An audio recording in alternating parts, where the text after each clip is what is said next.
All right, all right, all right, all right, all right. You know what it is, boy. This is Unwrap. And we back at it like crack addicts, like always. You know what it is. We about to get into some shit tonight, man. I swear to God, this shit gonna be beautiful. You know what I'm talking about, Najrino? I know. The engineer, I don't know. I still can't see his face, but the shit, I can feel it in the air. You know what I'm saying? I can really feel the energy in the air. You have no idea. Okay, those of you who may recognize this man, I ain't gonna say nothing yet, but this is probably a very compelling story. This shit is one for the record books. You know what I'm saying? This shit right here, if a motherfucker don't learn something from this shit, then you got to be the dumbest motherfucker on the planet. You know what I'm saying? Does that make sense? I think it does. It will make sense. You know what I'm saying? So without further ado, let's get right into it. I'm going to introduce right now the man that is known and not known. The guy that we're all struggling to figure out who in the fuck is the motherfucking engineer. What's going on? What's going on? Yeah, that's the engineer. Y'all heard him? I did. I don't know where the fuck that's coming from. Him. That motherfucker's a mysterious ass motherfucker. Yeah. Maybe he's in the wall. I don't know, man. He might be living in another motherfucking dimension. But you know what? I'm going to keep this shit fucking going because I got my co-host, okay?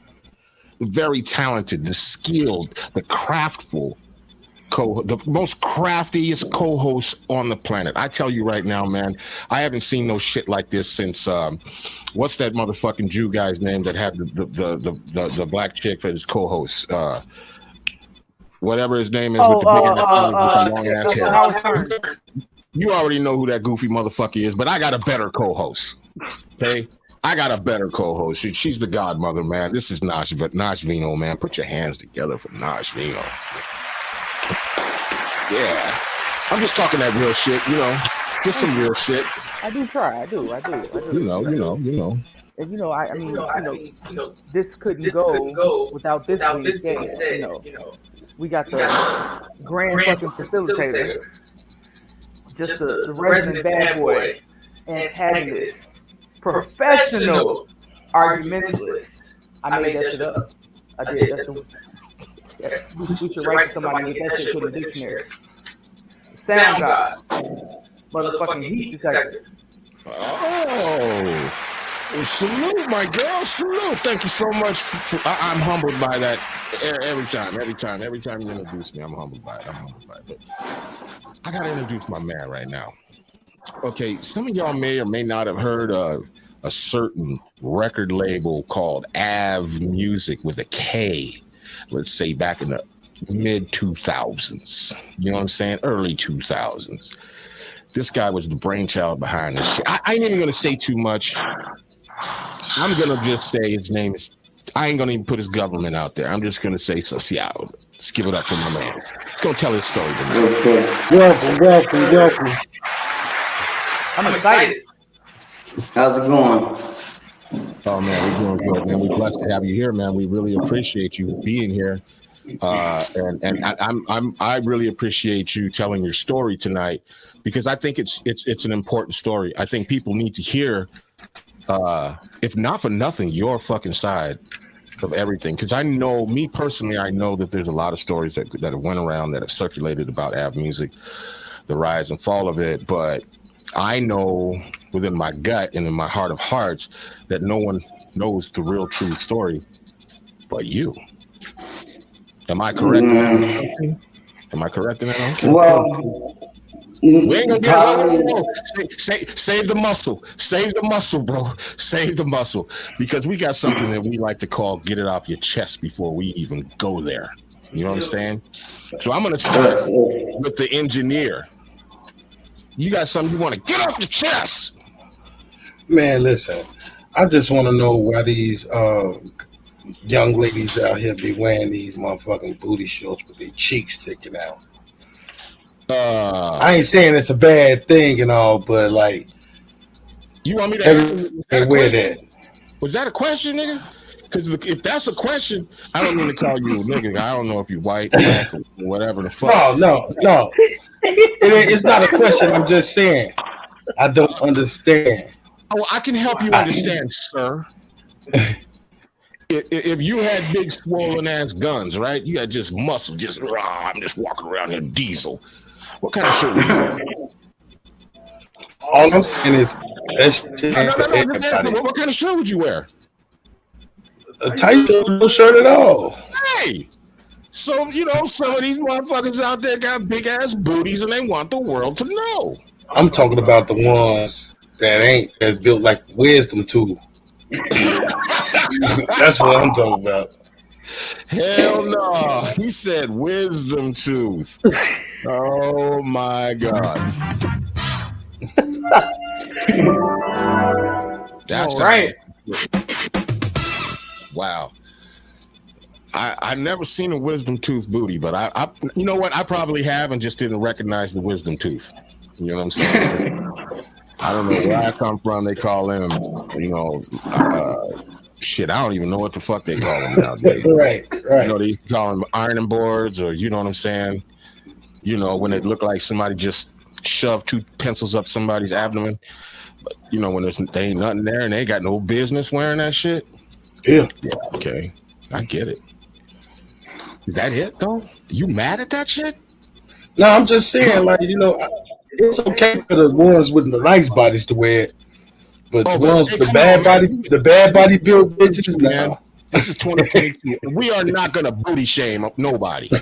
No, I'm saying I ain't talking about booty. I'm talking about the whole physique, the body. You come on, bro. You cannot booty bash. It's unfair. But I get you. So that's a word to some of you women out there. If you ain't got it, don't try to show it because it looks fucking stupid. Okay? That's good. I mean, I hear that. I feel that shit.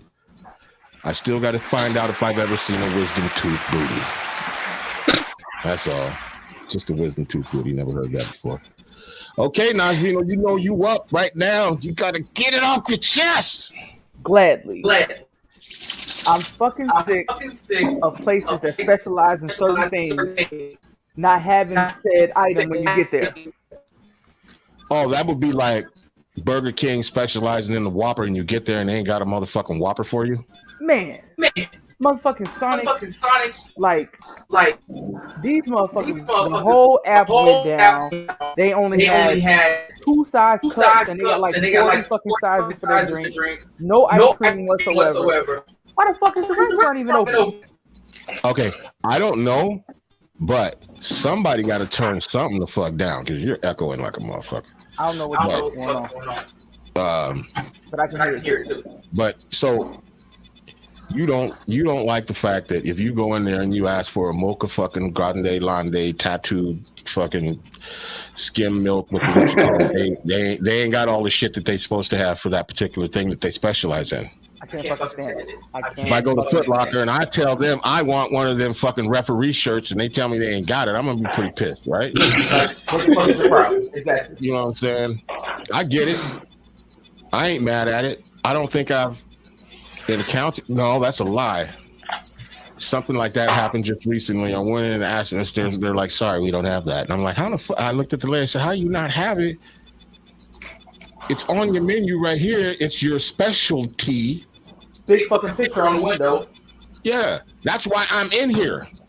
But we don't have that. But what we have? No, I don't want that over there. I want and Wendy's right with there. that strawberry, with the strawberry shape, with the strawberry frosties. Advertise that shit like a motherfucking. That they didn't have it. How about going to the McDonald's over by my house right now and they advertising the shit out of that frozen Coke, and I love frozen Coke and I love McDonald's Coke, and when I go there you tell me you ain't got frozen Coke? Man, The machine is working. Different flavors. You got. How about going to McDonald's? They got no products. Period. Come on, man. I'm with Najvino on that one, man. Fuck that shit. Fuck that shit. Fuck that shit. Good one. I'm with you on that one. I don't like that shit. Yeah. So this is gonna be my man's first time right now. SOCIO, I'm gonna be very nice. Okay. Is there anything that you would like to get off of your chest, sir? Why is everybody so fucking mad? Why is everybody so mad? See now Life you is make me so feel like beautiful. I should have said it a little bit more aggressively. Get it off your chest. Why is Yeah, everybody so mad? I'm gonna tell you Everybody's why. expecting an action, a reaction to an action, and they ain't getting it from me. Oh, salute that. Salute that. And so they mad because they're not getting a They reaction can't from you. they can't pull me out my body.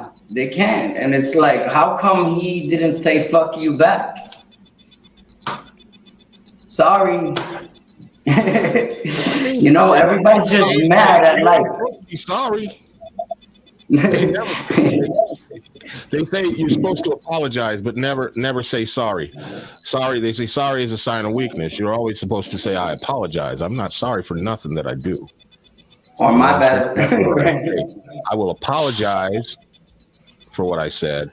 I will apologize for something, but what I will not do is say I'm sorry. Yeah, that sorry was more like a figure of speech, you know, like the way we use words and they don't really mean what they but that's just everybody's just mad. Everybody just thinks that's like you gotta be that way. Right. You know, you gotta be mad. If they do this, you gotta do that. But that's Right. just a problem in society right now. That's No, why we everybody's got so mad. many Everybody's problems. mad because I feel like everybody's mad because they're looking at other people living this fake ass life off Instagram and everything else, and they're mad because they're like, why the fuck am I not living like that? And I know that motherfucker. You know what I mean? Or mad if somebody has something that they don't have. You know what I mean? There's no reason to get mad. How about this? Nigga, go out and get it. You know what I'm saying? And I not don't know. only that, that Instagram and that stuff is probably not the way he interprets it to be. It's Right. not like what you're seeing and what you think that person has is just a perspective. Right. It's just your perspective. Oh shit, he's living great. Deep inside, that person ain't living great at all. Or how about motherfuckers taking pictures of, next to parked cars that they know damn well ain't theirs? I don't even understand that one. Like, Yeah. you stand up posting on somebody's car. Like, if it ain't mine, I ain't taking pictures. Number one, I don't even take pictures in front of cars like that. That's so motherfucking back in the day when you did that shit. That was a hard flex. You know what I'm saying? And it better be yours. Right. You know what I'm saying?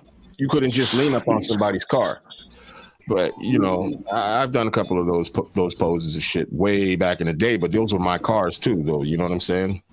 Sitting on the hood of the motherfucker, 98 Honda. Fire shit. You know what I'm saying? Right next to that 98 Honda. No, right next to a 98 Honda. Nah. Back in them days, I didn't have nothing but imports. And they wasn't Germans. Dang. I had German joints. But yeah, everybody's mad. They're mad because of a bunch of bullshit. We live in a fucked up ass society right now. Society is at its worst right now. So what are you gonna do? That's why I keep my circle small, man. I don't really fuck with people like that. You know what I'm saying? I ain't got time for motherfuckers being mad and being stupid. You know what I'm saying? Now. It's just like, go ahead. I was gonna say, I'm gonna bypass my get it off your chest today because my little quants rambling on and raving on about something today feels it's important. It's not that important. I'm just gonna rant and rave about the same old shit right now because of the shit that I'm going through, and it's really not that big of a deal. It's being handled. So with that being said, Najrino, get us into some of them good old hip hop motherfucking. Hello. Fun facts, yeah. Well, I was waiting for you to say it. I thought you were going to say it in a special way. I'm sorry. All right. So April is a motherfucker for hip hop. What? I said April is a motherfucker for hip hop. Okay, yeah, I know a couple of things going on. Oh, share. No. I know a certain genre of music turned a certain age. 50. Mm-hmm.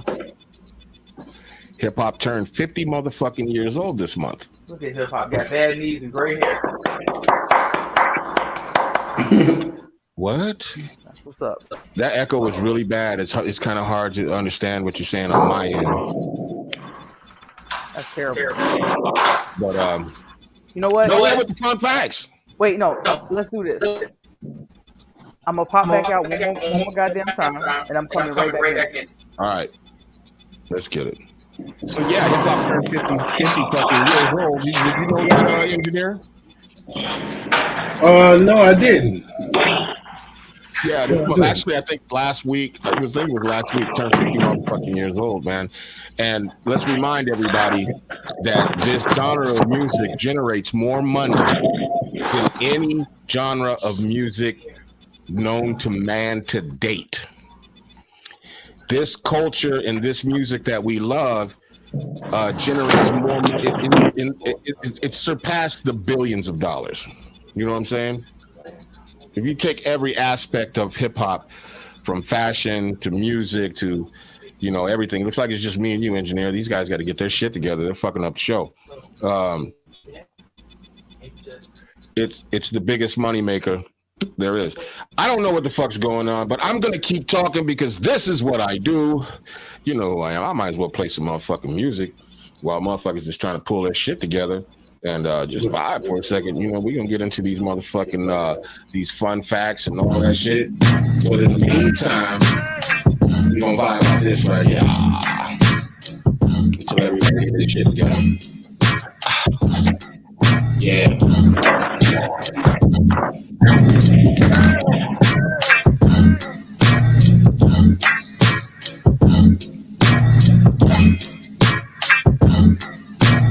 This is a little something slight. We gotta wait for 9 people to get back in the building. But until then, live. It's like we always do. You know what it is, bro. It's unwrapped. Everybody get their shit together.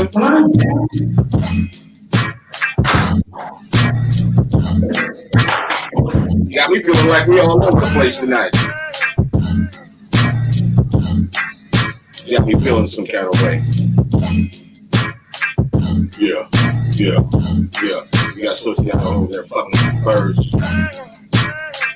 I don't know where the fuck the engineer is. I can't see the motherfucker anyway. I'm gonna just vibe off this real quick. I ain't got shit else to do for the moment.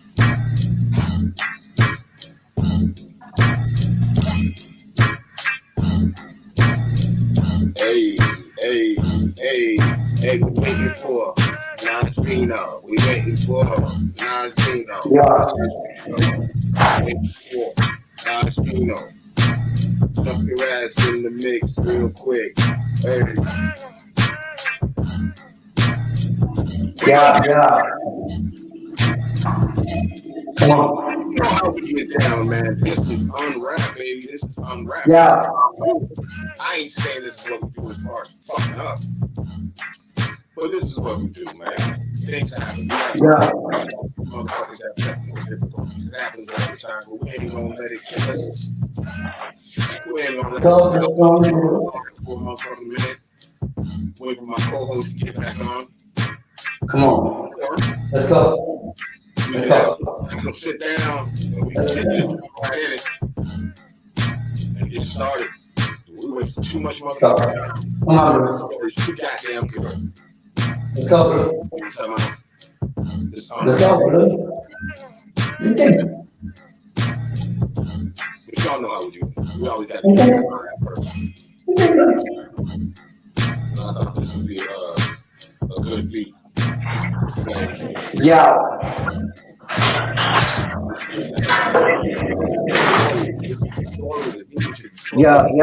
Right here, the story needs to be told, and it can only be told by one person. The truth can only be told by one person. You know what I'm saying? So we're gonna get into that right now. I know Najmi, she's gonna get in here and we're gonna make sure she's in here. But there she is right there. Finally. The Rock has come back to unwrap. There she is. Please tell me it's better. There she is. What's cracking? We get Is it it better? fixed? Can y'all hear me? We can't even hear you now. Let's see here. Did you get it fixed? I thought I did. Oh, yeah, you're perfect. Yay! All right, let's finish those fun facts. All right, fun motherfucking facts.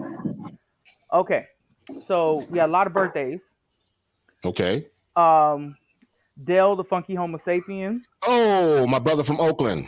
on the 12th. By the way, that is Ice Cube's first cousin. Oh wow!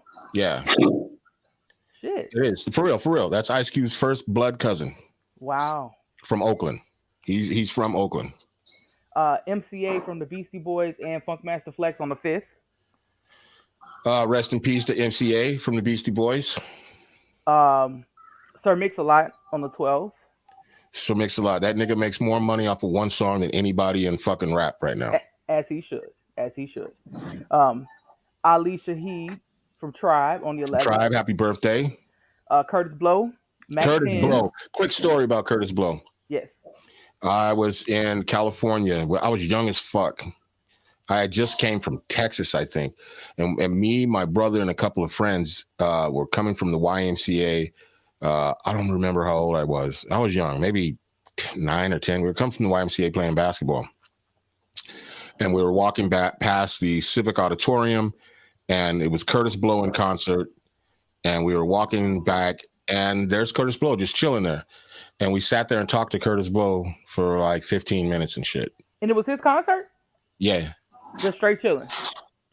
He was in the back. He was like, you know, there was more people going. There was openers and shit. So he was just in the back, and we were walking by, and I was like, oh snap, there go Curtis Blow. And we were kids. You ain't Curtis Blow. And he's like, these all the breaks. And he sat there, and that's a true story. He sat there and talked to us for like 15 minutes or whatever. And they started calling him, Curtis, we gotta go. And he signed a basketball and some other shit. But we were all like starstruck after we left and walked away from him. We were starstruck like a motherfucker. It was me, my brother, and like 2 other friends. That's what's up. Yeah, that's crazy quick story. Mac 10, also on the 9th. What's up, blood? And Cool Mo D on the 8th. Cool Mo D. I used to live downtown.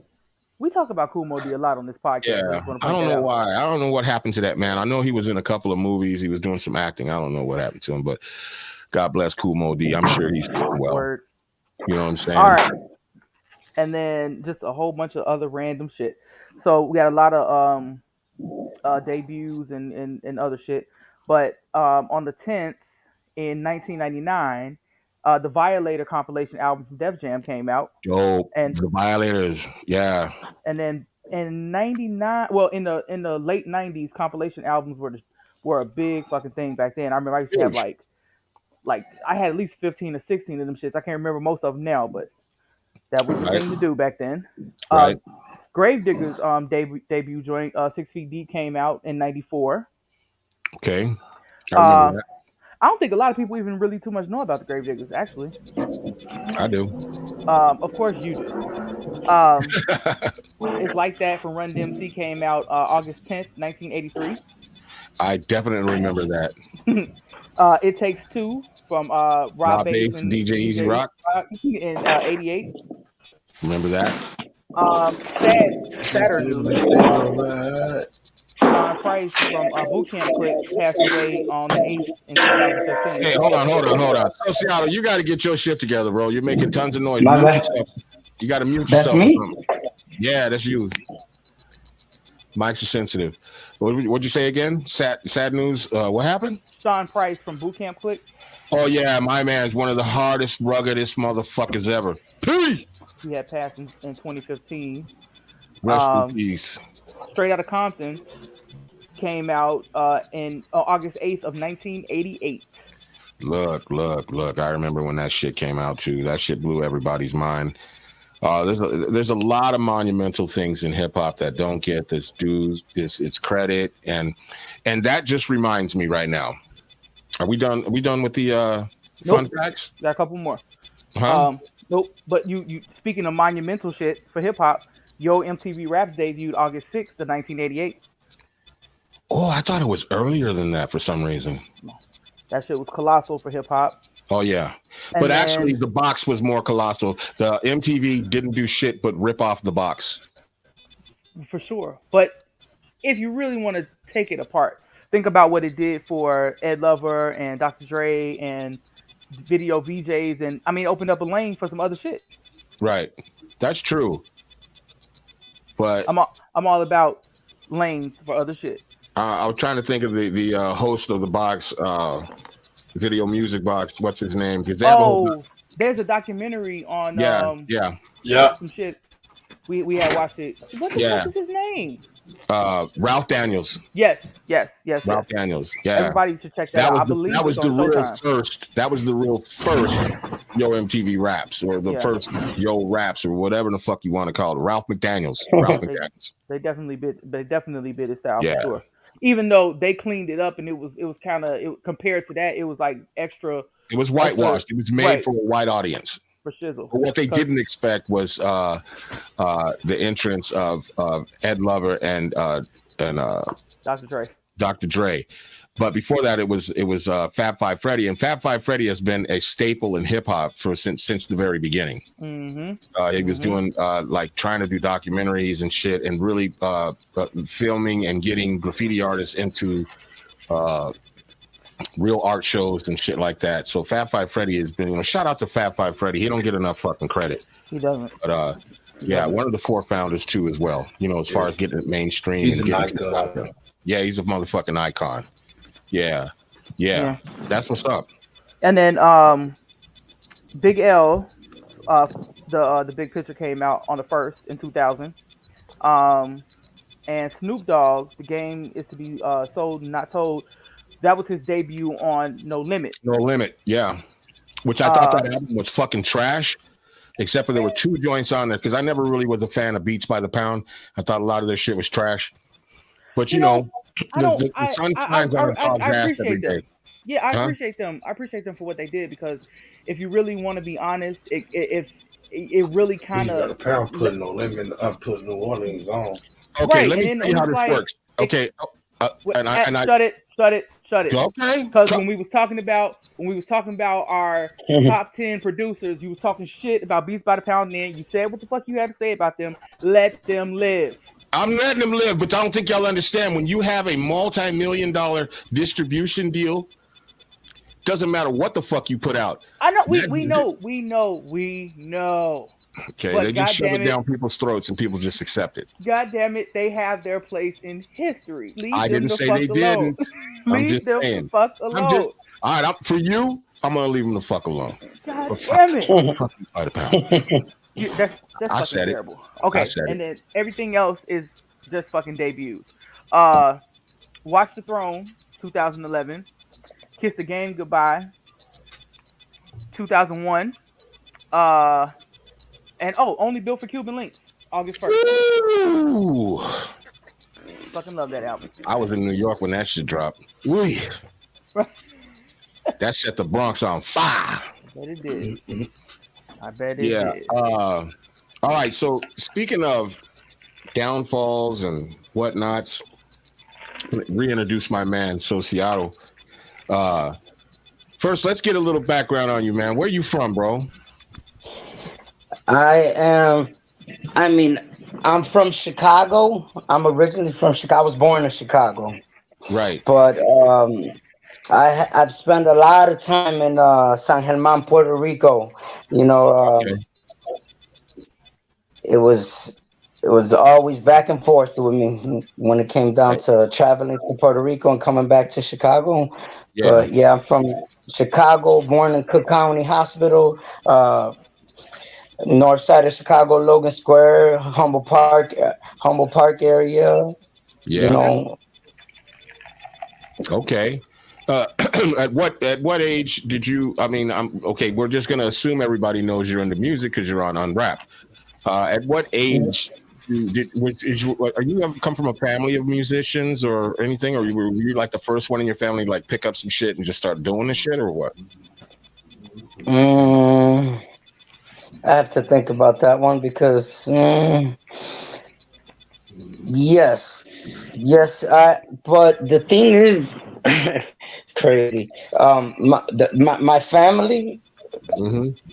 I come from a family of people that just always the Martinez's in where my town of Puerto Rico, there my family was just known for like people that just did the things that were like really, I mean, and this is just because of the evidence, you know, Illegal. that's what they did. Things were Um, illegal.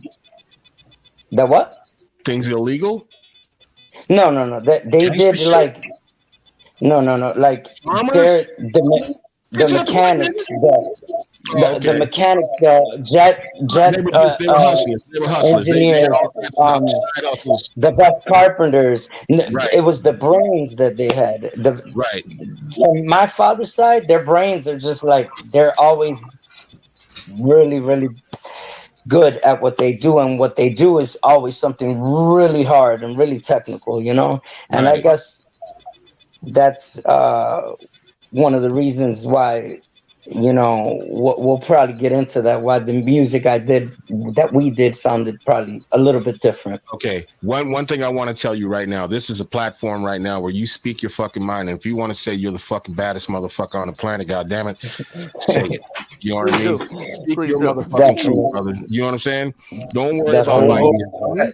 Don't worry about what people are going to think, because the truth of the matter is, and we had a little discussion about that earlier. You know what I'm saying? If you don't feel like you the baddest motherfucker, then what good are you to the game, and what good are you to the culture? There is a level of narcissism and self-centeredness and That's shit that has necessary. to be in order for you to be The successful in this game. And the crazy part. coming from a bloodline of ingenuity, that I think you need to be that way. Yeah. Because The I saw you thing, over there biting your tongue. I saw you over there biting your tongue, and I want to tell you, right now is not the time. You speak your truth, brother. Because I know, and we'll get into that, as you said. But at that moment, I felt like you wanted to say that I was the baddest not me, but you, like you wanted to say I was the baddest motherfucker. You know what I mean? And you stop yourself. Don't stop yourself, man. This is about you, my brother. You understand what I'm saying? And if You're in the motherfuckers trust don't tree. like it, they can turn the shit off. They can not listen to the shit. They can not watch it. But one thing they can't do is hide from the motherfucking truth. And we're gonna get down to it. I You know what I'm Yes. saying? I I definitely think that I'm the baddest motherfucker when it comes down to doing things the way that I do them, and attacking something in such a different manner, and Mm-hmm. also being able to be so flexible and understand music in a more intellectual level, like Right. understand it as okay, like, you know, like one question I used to ask people: this guy, is he better than that guy? And then I'll ask them why. Right. They usually cannot give me an answer why. And I'm Right. like, what are you breaking down your music into? Is it delivery, style, originality, Cadence. punchlines, how he attacked the beat, what he created that was different? Like, you're not doing that. You're just judging sound quality, how that song sounds, how much other feedback that song is getting. Right. People Because do not know. when you have a lot of yes men in the room too, that can sway a lot of people, you know, on their own fuck shit. Even when motherfuckers know it ain't shit, but they ain't got the guts to fucking tell the motherfucker as they're doing it that it ain't shit. Hmm. But Oh, so we're gonna get back to all of that. Trust me. With that being said, how old were you when you started your musical journey? Like, what was your age? Like, what was the first thing that really got you that said, I want to start making music? If that makes any sense. I know that was kind of like a 3 or 4 part question, but you know. 1997, the summer How of old were you? 1997. How I old was were you? 14 years old. All right. Damn. It it could have. I'll tell you this, and it happened. It was the way it happened. It was crazy because I'm only 14 years old. Right? Maybe 13, 14. I know it was one of them. I think it was 14 though. But I came from Chicago to go vacation in Puerto Rico, and I already in my head. Well, I'll get into that later. Hold on. Okay. Um, so this is how it happened. A couple of guys were flowing and throwing rap in Spanish, reggaeton, whatever you want to call it. To me, it was more hip hop in Spanish. Right. That's really what it was. Because people call reggaeton hip hop in Spanish, and it's not. It's hip hop. Reggaeton is reggaeton, hip hop is hip hop, rap is rap, and so I'm hearing these people rapping and I'm listening to them. I've never rapped before in my life, and Right. you got my cousin there. My cousin's beatboxing. My other cousin, she's a girl, she's flowing. You got like 4 or 5 other guys there, and they're all throwing flows, and I'm like, can I go? Can it be Hmm. my turn? I never did this. Just like, yo, aquí llegó el tipo, van matándolos, tirándolos, así le dando escándalos, llegaste pico como hacha conmigo. They're like, where the fuck did this kid come from? Right. I'm like, I don't know. I never did that. I wanted to try. Right. You It think was just your brain was probably already pre-adjusted to shit you didn't even recognize or realize at the time at 14. Were you a fan of hip hop when you were 14? yes. That's what I was saying. I wanted to get to earlier. Well, the only thing that I would listen to before I came to Puerto Rico was like Bone Thugs and Harmony, Eminem, certain, I was really into Bone at that time, like really into Bone, and when I first heard Edie Queen and The Noise Live and all these things, because all the rappers that rap in Spanish now, they were famous in 1997 in Puerto Rico. Right. All the Daddy Yankees, Nicky Jams, all these people that you hear, they were already super famous in Puerto Rico. Yeah. Puerto You Rico, they just weren't heard them universal. after. Well, they kind of were, but they were more like Colombia, South America, Mexico, some parts of the United States, but not what Nori did to the game. Right. Nori flipped the game on its head with Yeah. with Latino music. Yeah. He's one of my favorites. Like hands down. Nori said, "Okay, now it's time for everybody to hear it. Yeah. Yeah. Now I want everybody to hear it. All the parts that haven't heard it. This is for y'all right here." Okay. So in the beginning, you fashioned yourself as a rapper in the beginning. But wait, I want to ask just one question to both of you from a technical standpoint, because we were talking about ingenuity, and that kind of being ingrained in his DNA. Mm-hmm. And from both of y'all, especially you, Heat, being a producer, listening to somebody like being a fan, like, so that's like majority. He said that's majority of what he listened to. Bone, you think that he was like his ear was just like already conditioned to cadence? Because them Oh, motherfuckers right there. 100%. Like him and I were talking earlier, and there's something to be said about artists. Yeah. You know what I mean? Before we even recognize and realize that we're artists, we're already so in tune to whatever it is we're focused and zeroed in on. You know what I'm saying? And that everything else, I've said it before. I call it like a poke from God or something. You know what I mean? Like it's like boom, all of a sudden you have this idea and you have no idea where it fucking came from, and you just do it. And then after it's done, you're like, what? Like I don't even know what the fuck that just was. You know what I'm saying? Yeah. But the way it happened is insane too. Because look, I'm chilling one day and my cousin, like all I heard was rap in English, and I didn't like Tupac or Biggie or nothing. Like I didn't hear them because when you're a kid, you're focused kind of on one thing. You like one thing and that's it. You're kind of too focused on what you like. I'd like the Bone because they rap fast, and that sounded cool to me. It was different. But check this out. My cousin goes, "Hey, I want you to listen to something." It was The Noise Live, DJ Nelson. He put it on. I heard Evie Queen. I heard all these people. I was like, damn, that sounds pretty cool. That's when it happened, because what happened was like, so you're telling me they do what they do in English in Spanish too?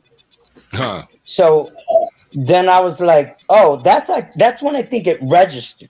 because the whole introduction happened first, and the whole ciphers came after, where I was like, oh, what they call the corillo, the people that get together in the pueblo and the Yeah. town, and they flow, and it's crazy because the crazy thing that happened was this is like, imagine rap in English being 10 or 15 years ahead of rap in Spanish. Right. So what ended up happening is exactly this. Everything I know from the rap in English, I could use that to my ability to Advantage when grab you're in Puerto Rico. to my advantage. That's what I meant. Yeah. To my advantage when I'm in Puerto Rico, and basically not even knowing. And then vice Subconsciously. versa, you're doing the same thing when you come back. Now you're using the Spanish that Exactly. you learned to your advantage in the cadence and shit that you learned in Puerto Rico to your advantage when you come back. So you're And at a very already young ahead age. of your time. You're already ahead of your time of how you could put music together for these people. They hear you, and they're not only like, damn, he could flow. They're like, what the fuck is that? Like, Right. what is that? That's not like, they cannot comprehend how, it's almost like you listening to somebody and they say, yo, this is the way that I throw it and you know that I flow it. It's compared to, this is the way that I throw it and you know how I flow it. Yeah, It's like, there's a difference. Yeah, there's a they're difference. like, Yeah. like, they're like, what is that? That's not, no. And then at that, have even more creativity of yourself and be able to do it even more different. Not only copying what you know from the industry, but be able to surpass things that people don't even understand. They can't even comprehend it. The genius is to make something new. True genius is to take something old and make it new. That's true genius. True. And anybody that is in rap music or has been a producer or a rapper or anything, they had to take their cues from someone else before they found their own voice as a rapper or their own sound as a producer.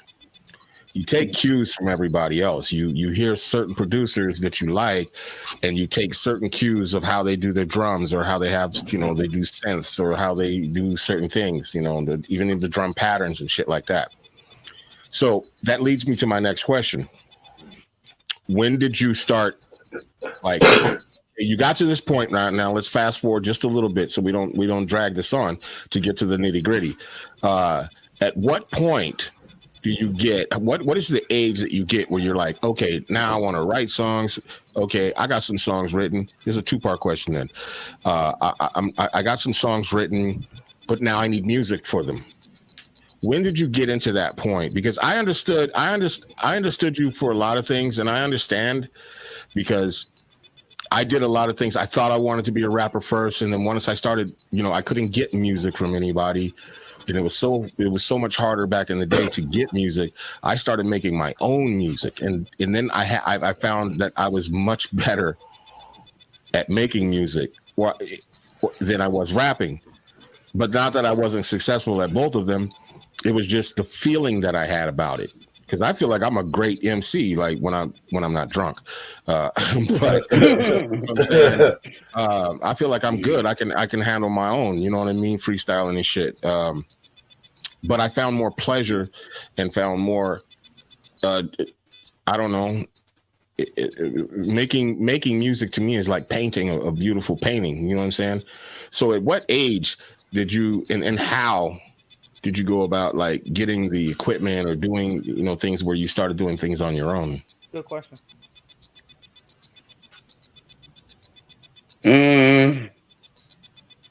That was let me see, when did that happen? Don't give me the year, nigga, because I can't do the math on your age right now. No. I'm trying to think exactly how it happened because.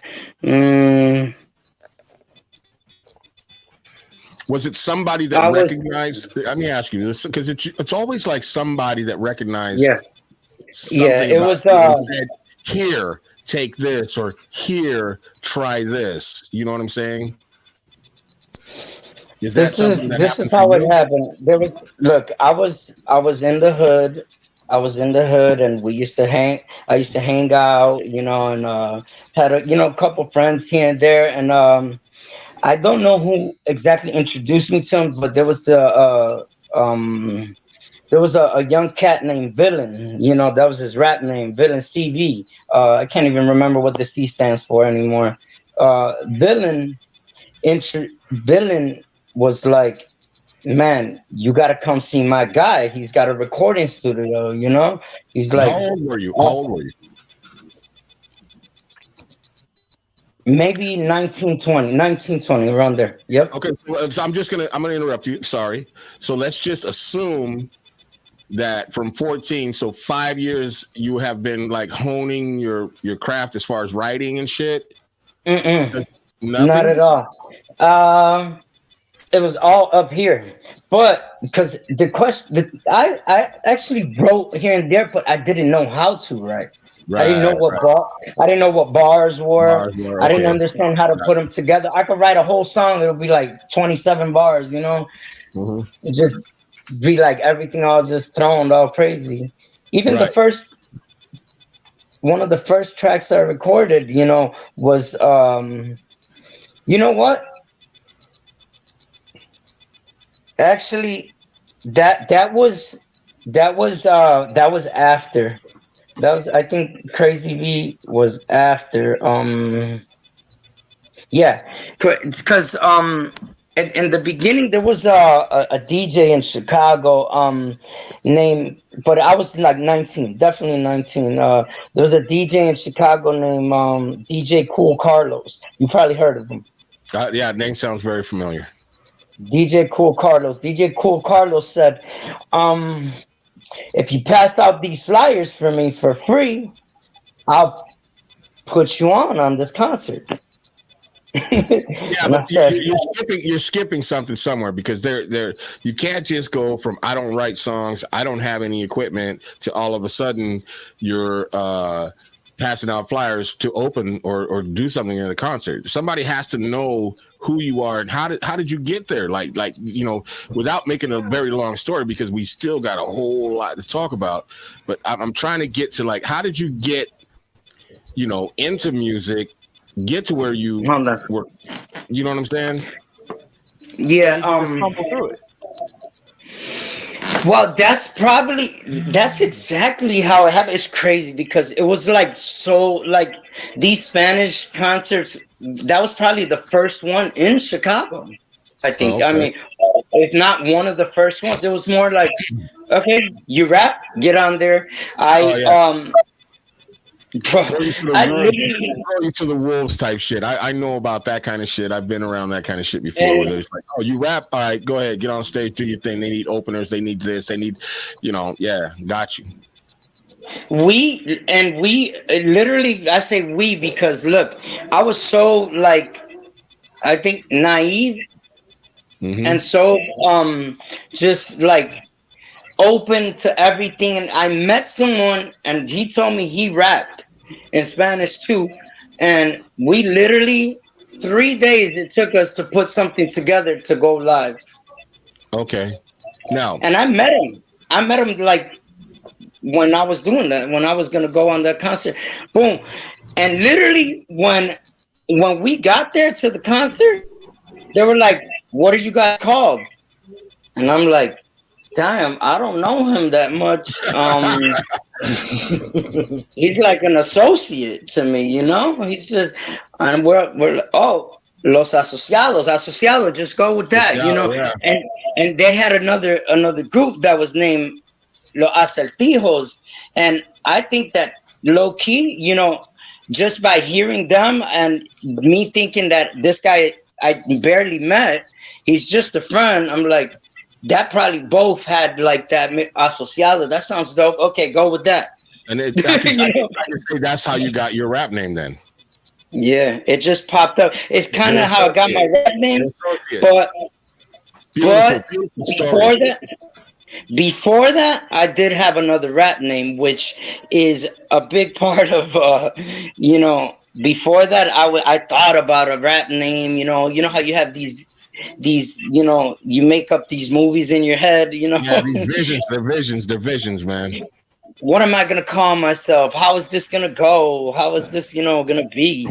And so yeah, that was verbal ego. Verbal ego. Verbal ego. That's Yeah. dope. Hmm. I like Interesting. it. Well, So I like Sociato better. I do. Yeah.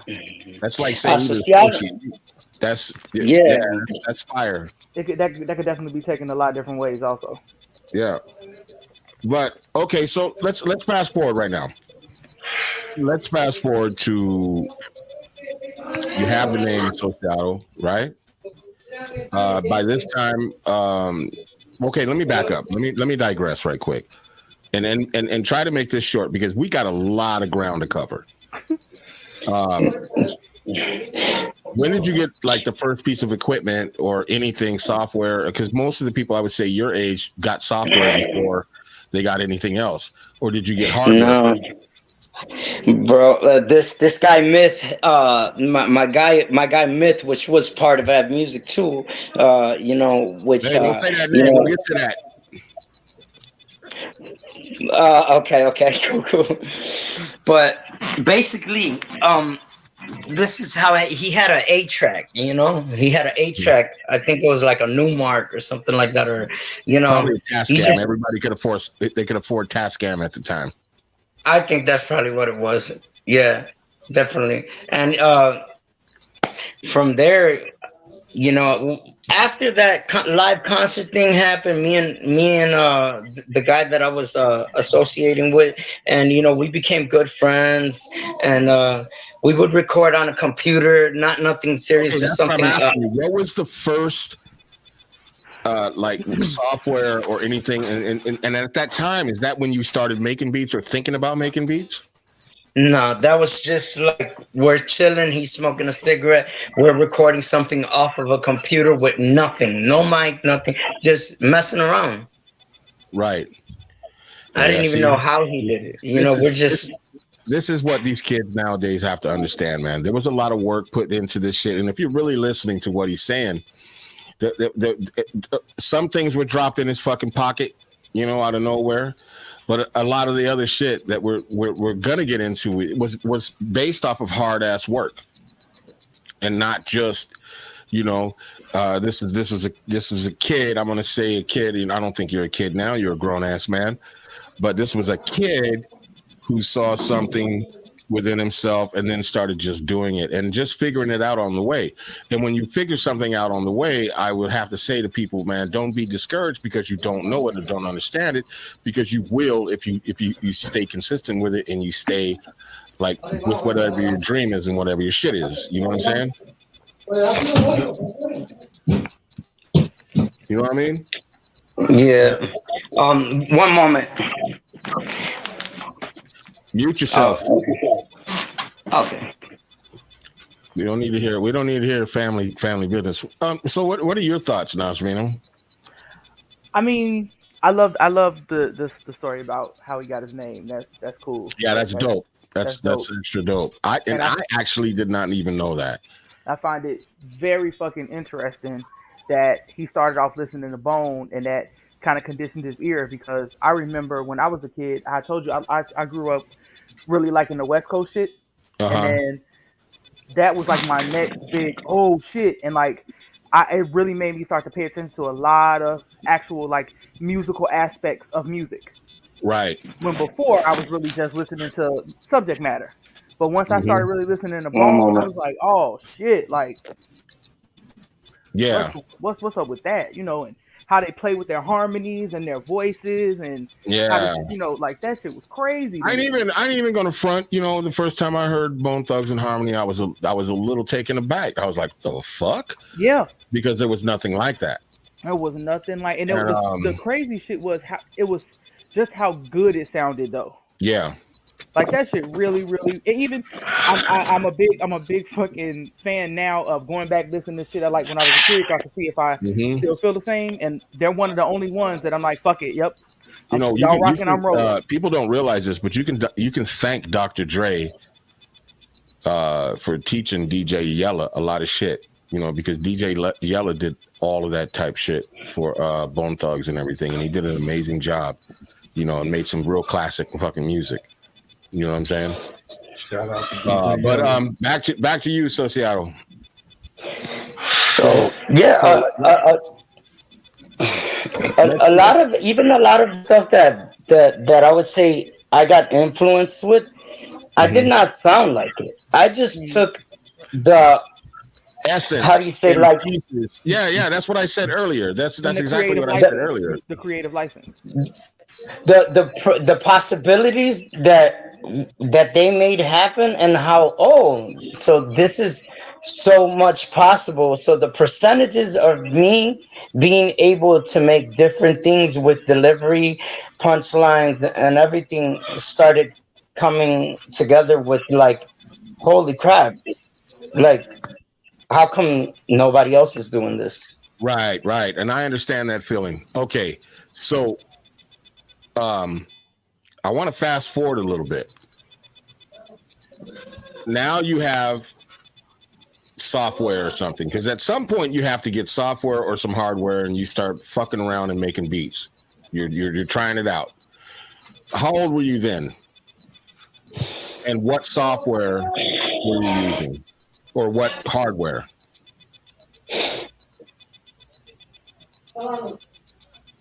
There was a point where we had, I'm gonna start off with the, we had the A track, of course. I recorded my first CD with the A track, Right, and but you have to have music in order to do that, unless you just recorded all acapellas. my guy had a MPC, and he used to sample and cut things off of Acid Pro. Okay. And all right. Okay. So let's take him out of the equation. When do you get your hands on some shit? That is me getting hands. That's actually yours. It's where I did my stuff, though, because anything I had to do, I'm going to his studio to do it. Right. There was never really just mine. It's like I was open to use that, and that's where I went to do my but music. I understand something here, and this is also something that we're going to get into, and we got to pick up the pace. Can I say? Actually, we don't have to. Let me interject one second. If you cut him off one more time and stop him from telling his story the way he wants to, I'm gonna cut you. Are you gonna cut me with a knife? With a fucking knife. All right, bet. Is that gonna be a digital knife? Yes. Nah, she'll probably fucking cut me. Oh, okay. But yeah, the reason I'm saying this, because I mean, I don't know how pressed he is for time. What I'm trying to say, until AVE Music wasn't formed, there was never really something that I don't think I really ever had.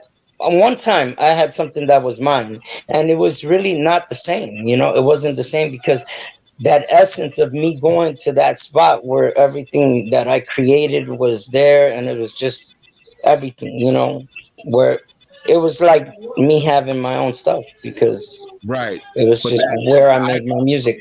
But I also understand that also stifles you in a certain way, because when you are when you are really feeling creative at times, you're not able to get there, or you're not able to do anything, and it's very frustrating. You know what I'm saying? So that's what I was alluding to before I got threatened to be cut. So yeah, I was just saying, that's all I was trying to say. I apologize. I never got the chance to do that till after. Right. I never got the chance to be like, I'm gonna do something how I want it, when I want it, and no, there was never that. That didn't exist for me. But when I did do something, in the beginning, there was lots of failure with the fact that I did not know how to control my voice, because I didn't know how to control my voice, because I was trying to be so good that I was bad. Right. Oh, that happened. That happened, but just the essence of what I was doing was there. but I Right. was trying to add so much difference to my voice that I didn't know that I was overdoing it. Right. I understand that completely. And that's another aspect of being ahead of your time. It's like they're not. No one is gonna tell you like, "Hey, dumb down the S's," unless they know, or bring that down. Don't, you know, until one time I got to the studio and my guy said, "Here, just do whatever you want. Play with your voice. Have fun." Wow. It happened a couple times, and then I was like, "Holy shit! Wow, I could do even more than what I think." But I Right. was able to do what I think and hear it in the Right. headphones and be like, "Wow, And be in control of your own destiny, so to speak. oh man!" And when I'm talking about many styles, I'm talking about, well, you heard the AVE Music mixtape. Okay, but It's listen, probably I want to get cut. Proceed. Who, me or him? You. Oh, thank you. Okay, so now let's fast forward. How do you get the name Av Music, and how does that come about? How does that idea of Av Music come about? oh god. So are you ready for this? Come on, man. We've been waiting on this part all night. You ready for this? So what did I tell you my No, music no, name what you was? told me to tell the people. What did so my name was asociado, right? Yeah. When that happened, when the concert thing, so that's an A to start off with, right? Uh-huh. And verbal ego, AVE. Oh, so That's that dope. is fucking heavy. So now, for anybody that is listening, or that listens to this later, or that understands Av music, see, I thought of an avenue or a street or something. He really That's broke what I that thought down. of. It is. It No, is though. It was. but wait, It but was it is also all of your me. names in you. I That's like that. you. That's And if it. anybody says they made the name Av Music, they did this, they came up with the concept, he just broke that shit the fuck down. Okay? Verbal ego, associado, AVE, Av Music. And so I know some of Boom. you motherfuckers out there ain't gonna like that shit, and maybe you don't know it. And maybe when you was involved with Av Music, you didn't know it and you claim to know it. You just found out right now where it came from. You just Yep. found out, nigga. It had nothing to do with you. Okay, I'm sorry. And you know what? Everything that just happened right now was probably for this day right now.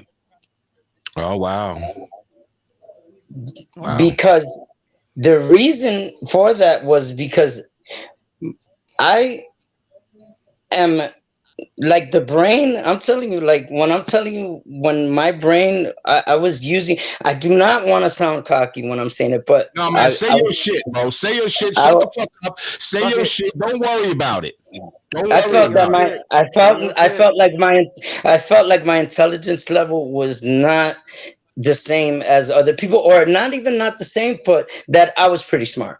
I was pretty Yeah. smart when I was doing Don't say things. you're pretty smart. You're a smart motherfucker. I know this. I know you. Okay. And this is something. This is a test to things that I've said, even to my co-host. You know, what is it? Let me ask you this. I'll pose it as a question, as opposed to telling you my story. Are people afraid of a focus associado? Shit.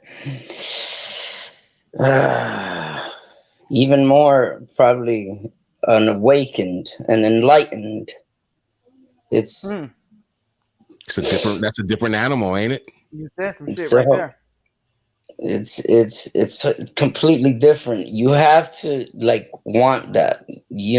When a person in life is in seeking intelligence, you know that person is constantly seeking intelligence, and people do not understand why. Remember the guys that tell you that's boring, man. I ain't trying to hear that right now. Yeah, I all the I time. would still I would still speak to them, and they won't even know that I'm trying to get something through to them. I'll just go a different angle with Right. it. No, Same thing will get I through. said that because it's I live in that same mind space that you do, brother. You know what I mean? And I understand how it is. And I tell my co-hosts and everything all the fucking time when we're not on air that a focused George is what they don't fucking want. You know what I'm saying? I totally agree. That's why I posed it as a question to you. Because when I know that I'm in your headspace, you know, I'm not in your brain or anything, but I understand your thought process because I'm there with you. I've been there. I've done that. And which we'll get into other shit. You know what I mean? But you know, I get it. I know. And okay, so let's digress again. Um, so AVE, you come up with a name, and then what happens? So I come up with the name, and then in when I see the A, the V, the E, to me, it says that's me. Okay, Right. cool. That sounds real cool. But then I see the name, and I see that it also means other things. It Right. means that I come from the avenue, from the Avenue. streets. Yeah, It absolutely. means it relates to the streets, To and then it everybody. also it relates to where I come from, what these people are doing, the struggle. And Yeah. also too, AVE in Spanish is an avalon, a bird. So it means to me to prosper, to fly over, to look, Mm-hmm. to see, you know, to be able to you know, be able to have a different perspective Right. of this music. Man, So that's beautiful. I mean, yo, like literally, I'm mind blown right now because everything you're saying to me is what I thought the name meant, except for His names. his name. Yeah, that fucked me up. And then when you take all that into consideration, and me see, you know, I'm privy to more information, but that's why you need to start asking questions because I know some of this shit. I don't know all of it, you know, obviously because I'm sitting over here mind blown right now. I just can't get over the name right now. Like that shit fucked me up.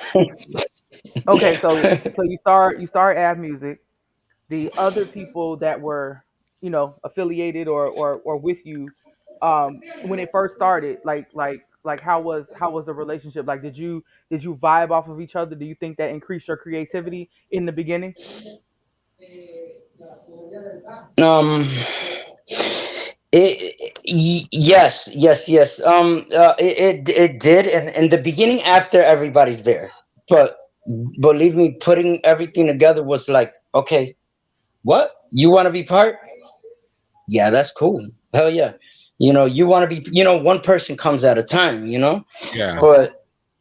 But you know, to I'm if gonna I help you mean, out real quick, and I know Nasha's gonna get mad at me, but because I think I know what you're trying to say is that like one person comes in and like, yeah, but I rap, and you're like, cool, come on, and then the next person comes along and says, yeah, I know how to draw and do shit. I could probably help you guys with graphics. You know what I'm saying? And another person comes along, and you know, there's just like levels to the shit like that. Is that what you're trying to say?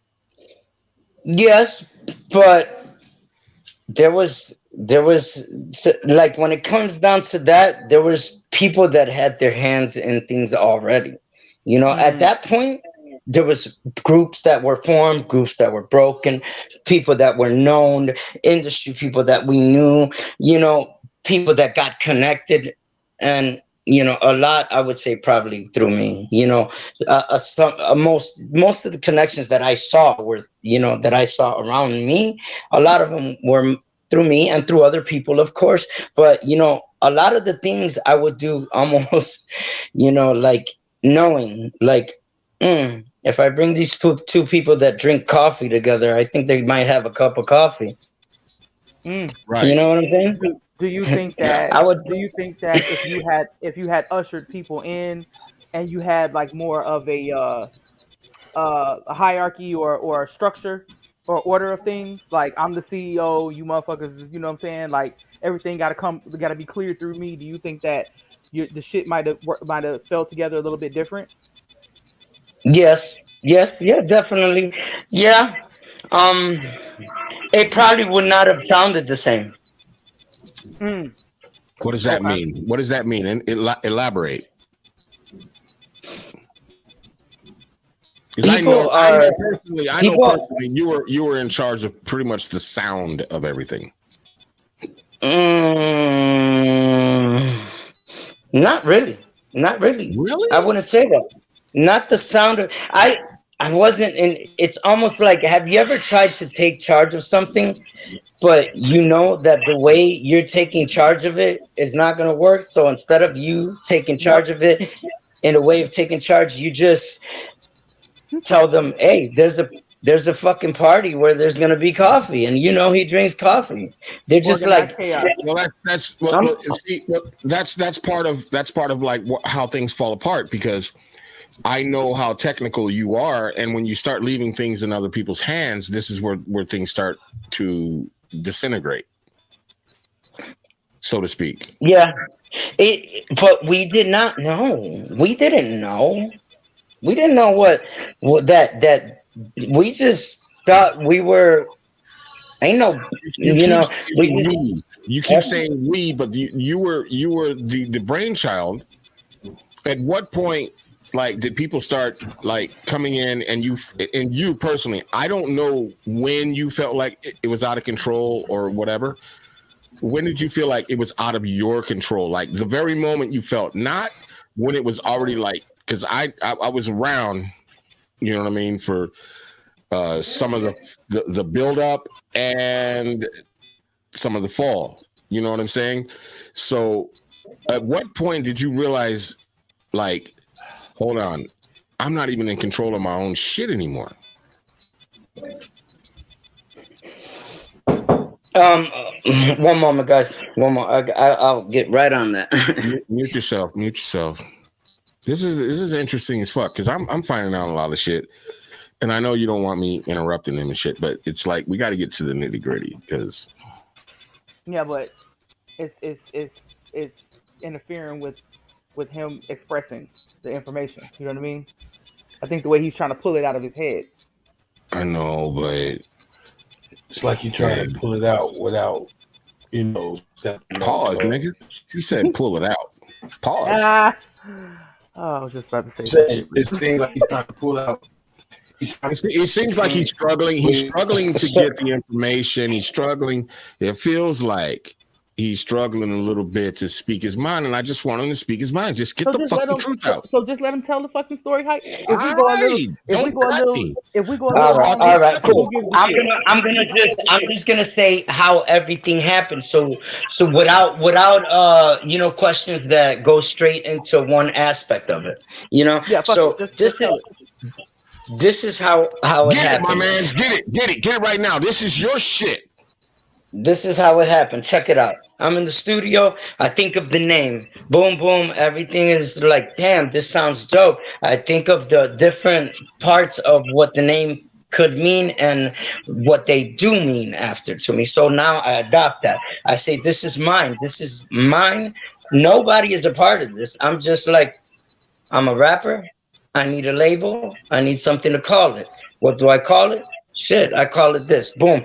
Then my guy comes in there and he's like, damn, that sounds dope. I'm down with it. My producer, the guy that was producing for me at the time, he's like, cool. I want to be a part of that. Cool. Hell yeah. That sounds way too sick, And then slowly, for surely, one other member came, which you guys want me to say by name? I mean, say his rap name. Don't say his government. Oh no, for sure. It's gonna be rap names. The first one to join was Myth, aka Demise, which was my producer. He was the first one to join. He was next to me. He thought it was cool. He had already been through groups, broken, back and forth. He was a big time group starter. Like he would get really emotional. He was an emotion like he would be happy to start something when he thought it was cool. Well, he got in it. He went with the flow, After that, I think the next person could be Big Fluid or Casino. If I'm not Big Fluid, mistaken, the it looks next very person was familiar to me. I know Casino personally. Yeah, Big Fluid. yeah, Big I Fluid. know of the name. Then came Casino. Then Hmm. then came Casino. You know, everybody brought a different aspect to it. You Right, know, at the end was City the Beast, and you know what the aspect that everybody brought to it. You know, I probably brought the aspect of bringing knowledge and orchestration to it right, without people even noticing sometimes, because right, sometimes people didn't even notice that I was putting shit together while I was putting shit together. right. You know, I was It's getting usually shit how it done happens. without you knowing that it's getting done. That, Right, how do you get that done? Oh, it's already done because Jason did it. You right. know, I don't care. Sociato did it. Socio did it. Yeah, Socio did it. You know what I'm saying? So then I would say Myth brought the producer aspect to it, you know, had the beats, knew how to put stuff together, knew how to record, you know, and of course he could rap. Then, you know, because Casino had the connections. Casino Yeah, had the connections with different things. Casino had people that did graphic design, people that yep. produced also too, Show shot. people that he knew, and he had also too the the women. Yeah. He knew a lot of girls. He knew a lot of girls. He Now was he that was you know, he was actually doing shit in Puerto Rico and DR at the time, and was kind of known a little bit in his own right. yeah, and that's a whole different story right there. But Yeah. after that came Big Fluid. Big Fluid had had a very intelligent level of being able to notice bullshit, being able to, because you know big big fluid had a very hard upbringing, so he was really a good person to tell you like, don't do that. Right. You're gonna fuck up right there, because he had to struggle. He had to, you know, do certain things. You know, I wouldn't want to put his whole story out there, but he had to struggle in ways that, you know, even people from the streets probably didn't struggle. You know, Right. and he he was very good at noticing when something around. Not that he was un. I wouldn't say an opportunist, but he knew where to be when something good was gonna happen. Oh yeah, man. You That's know, called an opportunist. I'm sorry. yeah, That's called. but the way he did it, it wasn't because of just opportunity. You know, it wasn't like he you know, an opportunist could take something and that's all he's doing is taking it. You Not know, necessarily. because he's looking only for the opportunity. An opportunist is there just for the opportunity. He's not there to help you. He's That's not not there to help you at all. okay. You know, he's there for the opportunity that's going to make him move forward, and that's it. But Fluid was just you know, and of course he could rap. You know, he Fluid just knew. And what I mean by that, he could read a room and be like, damn, you know, um it's a good idea if, you know, we fucks with this person, because it looks that it'll be good for what we're doing, you know. Right. Right. And then came City. You know, City, I I took him out the streets, literally off the corner on the block. You could rap. Come on, let's go. Let's go to the studio. No, I don't want to. Let's go to the studio. Try it out. What can it hurt? So after that, I tell him, let's go somewhere. You know, we're gonna go somewhere. I think that time I did my thing with the whole. You don't even know where you're going. So hey, I gotta stop by my guy's crib. You know, hey, check this out. This is a recording He's like, what? Oh, you got my ass. Damn. I had to trick him into going into the studio Yeah, okay. because I saw his potential, you know? Yeah. And he brought that street aspect to it where, you know, everybody was from the streets, but Right. on the block still while he was rapping. Like Right. he literally was like I he mean, brought that. our listeners get it. When you say he was on the block still, they get it. You ain't got to explain it. You know what I mean? Yeah. And the way he would speak, you couldn't tell sometimes because he also had a very he was really smart too. Yeah. And Yeah. when everybody came and it's just like, okay, 5 of us, it was never thought of like in the beginning. In my head, I never thought, oh, we're gonna start a group and some are gonna rap in Spanish, some in English. It was me and Mid in the beginning were just like, oh, cool, I'll be part of that. We thought that rapping in Spanish and that was like a normal thing to us because when we saw it, it was Mhm. normal already to us. When we would Right. go to a cipher, he raps in Spanish, he raps in English. It was already starting to be combined to us. Right. So we never even noticed it until we're like, let's do it like this. And we're like, but kind of that's the way we already do it. And Right. so it just became what it became. And the music, the way that we could do things with having the aspects of English and Spanish, it was ahead of its time. It was Oh yeah. completely ahead of its time because everybody being able to help everybody, and Casino being the only person that I've ever seen do things in a similar way where that I could do it, where the rap is literally part English, part Spanish, even if the whole thing is in Spanish, Right. or you think it's in Spanish. There's English in there, you just don't even hear Yeah. it, or you Right. don't even understand it. Yeah. I would give you an example when we would use English words with all Spanish, like saying, el chamaco no un bóster, viene de donde le dan uso a los helicópteros, si te coge por la Foster, vamos a hacer un cóctel, nadie te dijo que te metas con el animóster, el doster, el MC roster, te enciende como troster, asociado el enemy disoster. It was like, what? Yeah. Like, I can remember the first time I heard you guys' CD, and my mind literally blew up at a gas station. I popped it in at a gas station getting gas. I had gotten from our boy Biggie, and I'm getting gas. This is 2007. My nephews just came out here from New York. They ain't been in Chicago, and I ain't seen them in years since they was little. And their mama came out here with them too, and I'm in her little Mercedes truck, whatever. But it's me by myself. I'm just getting gas, and I'm getting gas. I get the gas, and I'm fucking get in the truck, bro. And I fucking yeah.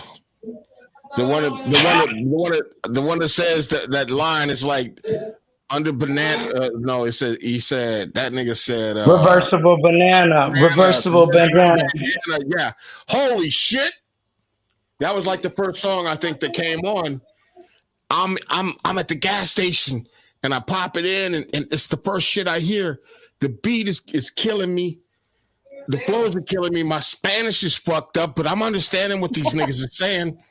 And when that nigga said reversible banana, reversible bandana, Llegó Casino directo de la caravana. I lost my shit at the gas station. I didn't even pull off yet. Got my gas, popped it in. Shit comes on. I lost my shit. I literally lost my shit. And for weeks after that, there was nothing that could get airplay around me. It's like as soon as the CD kicked in, it was like, bitch, I'm here. Yeah. It was like, fuck y'all. When City came in, he was gonna send me snippets of this shit so we could at least play it, because I know this was such an early time, and these guys were doing a lot of things. You can talk about that too. They had their own graphic designers and they were pumping out CDs. They had their own CD makers and shit back in the day. You know what I mean? It wasn't USB or anything back then. I was hip to the USB shit, but motherfuckers weren't. They weren't seeing the future.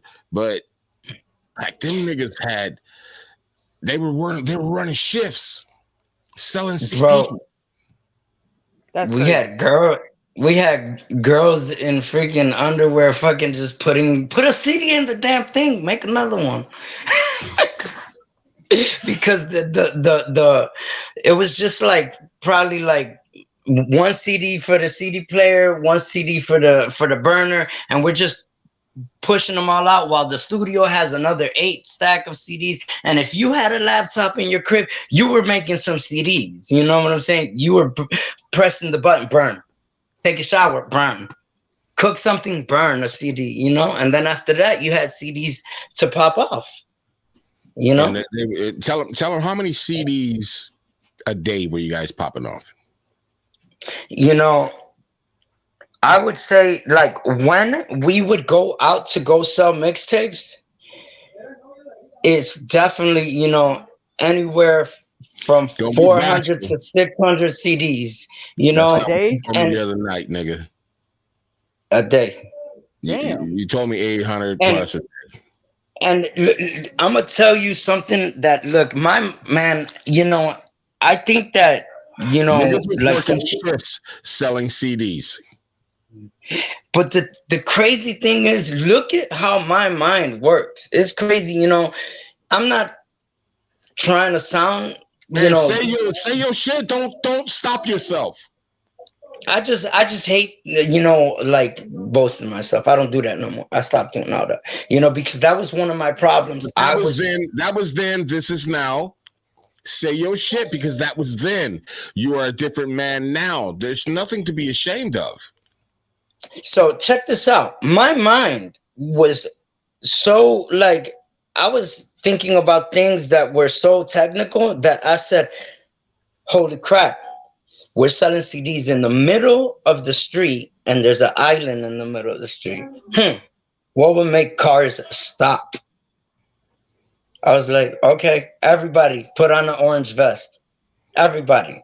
You're going to put on an orange vest. You didn't even know Some people are going to rest. 2 people rest. Then we're going to switch. People will stop traffic and think we were construction workers. And then all of a sudden, hey, would you like to buy a mixtape? Wow. Sure. Here, go. That increased our profits instantly. I'm talking about. Wow. I'm talking about. That's almost ingenious. 80% of people that stopped bought a CD. Fridays, we knew you were getting paid. We knew you were coming off the 9094 with your money, and you had it. You were good. So now we knew when we were going to make that 800 or, you know, 600 CDs, and we knew when we were going to make more. What was the average price? Okay, so I know. So you knew that $5. $5 all day. They give like 10, 15, 20, but were they obligated to bring that 10, 15, 20 back? It was all put into one pot while it was being done, because the big problem, that's where the problems arise. Well, that's where a lot of the problems arise. Money. People don't understand that. Let me get to the part where we knew when you were getting paid, and you know the CDs were getting pumped. If you pulled up and you're like, I have 3. I have, you know, this. A lot of the times we won't give it to you if you didn't have no money, you know. And if I told them if they have $1, you give it away. Right. If they have a couple bucks, you give it away, because you want people with intention to want to help. But if they only have a certain amount, that is the help, and that's the spread of the music. And sometimes when we would see a certain, because you have to make a profit somewhat somehow. We can't be giving them all the way, because we didn't have that you know, we just didn't have that, you know, we're working to be able to make something, you know. But Hey, you keep saying we, and you're the brainchild of this. How was there a hierarchy? Was there shit? Was there things that people yeah, were like, you know, because it sounds like y'all were selling dope, but I tell a lot of motherfuckers, music is just like selling dope. You know what I mean? You have product, you need to get it out. You got to flood the market. You got to do this and that. You know what I'm saying? So Does that make sense? how'd y'all chop up the profits? um, we.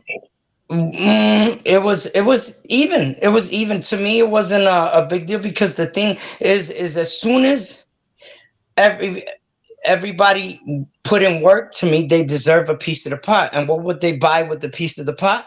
Everybody would put something in to buy more product. It was like Mm. dope, like you said. Yeah. Okay, so let me ask you, Najmino, I know you've been dying to ask this question about the Inside Out t-shirts. Yeah. And I'm going to allude to this because I've been around a lot of things and I've seen a lot of things, and I was on the outside pretty much looking in, but I was fucking with these niggas, but I wasn't fucking with them like that. You know what I'm saying? Like, I got called to do security and help with security for a specific party that they were having. And I didn't wear an AV shirt. I didn't have one of those. I was just a normal guy by the door, just, you know what I'm saying, for one of my mans and them. But I already knew this guy, and I knew Casino. I knew everybody pretty much that was there. And what happened was there was this black guy, and I ain't gonna say that it was black just because, but it just seemed kind of odd to me because this is a Latino fucking, from my knowledge, group and Latino owned label, that this man walks in, throws a goddamn fit, and makes everyone turn their t-shirts that said AVE Music inside out. I don't know how that happened. I know that I was on the outside looking in, and I've seen things fall apart before in you know, with independent labels, and I said to myself, this ain't good. Maybe you can give some insight, but maybe she has a question, Nashvino has a question about that. I don't know. You asked a question. I want to hear what he got to say. Yeah. What the fuck was that all about? So I'm gonna tell you the truth. What I truly think about that, I probably was the one with the original idea of no shirts like that in parties. I was probably the one that started the idea of because in my head, I knew. I think I did. I think I'm almost 100% sure that I was the one who told people I don't want that, you know, around, you know, while we're throwing parties, because if something pops off, the AVE Music name is in the big rumble that happened, Makes or sense. the Makes person sense. that got fucked up, the person that, you know, and they took it to the point where that party was not something that we would throw. It wasn't sanctioned. That party was not a regular concert that we did. That was more of really exclusive thing. It Right. was, you know, DJ You didn't Murder. know about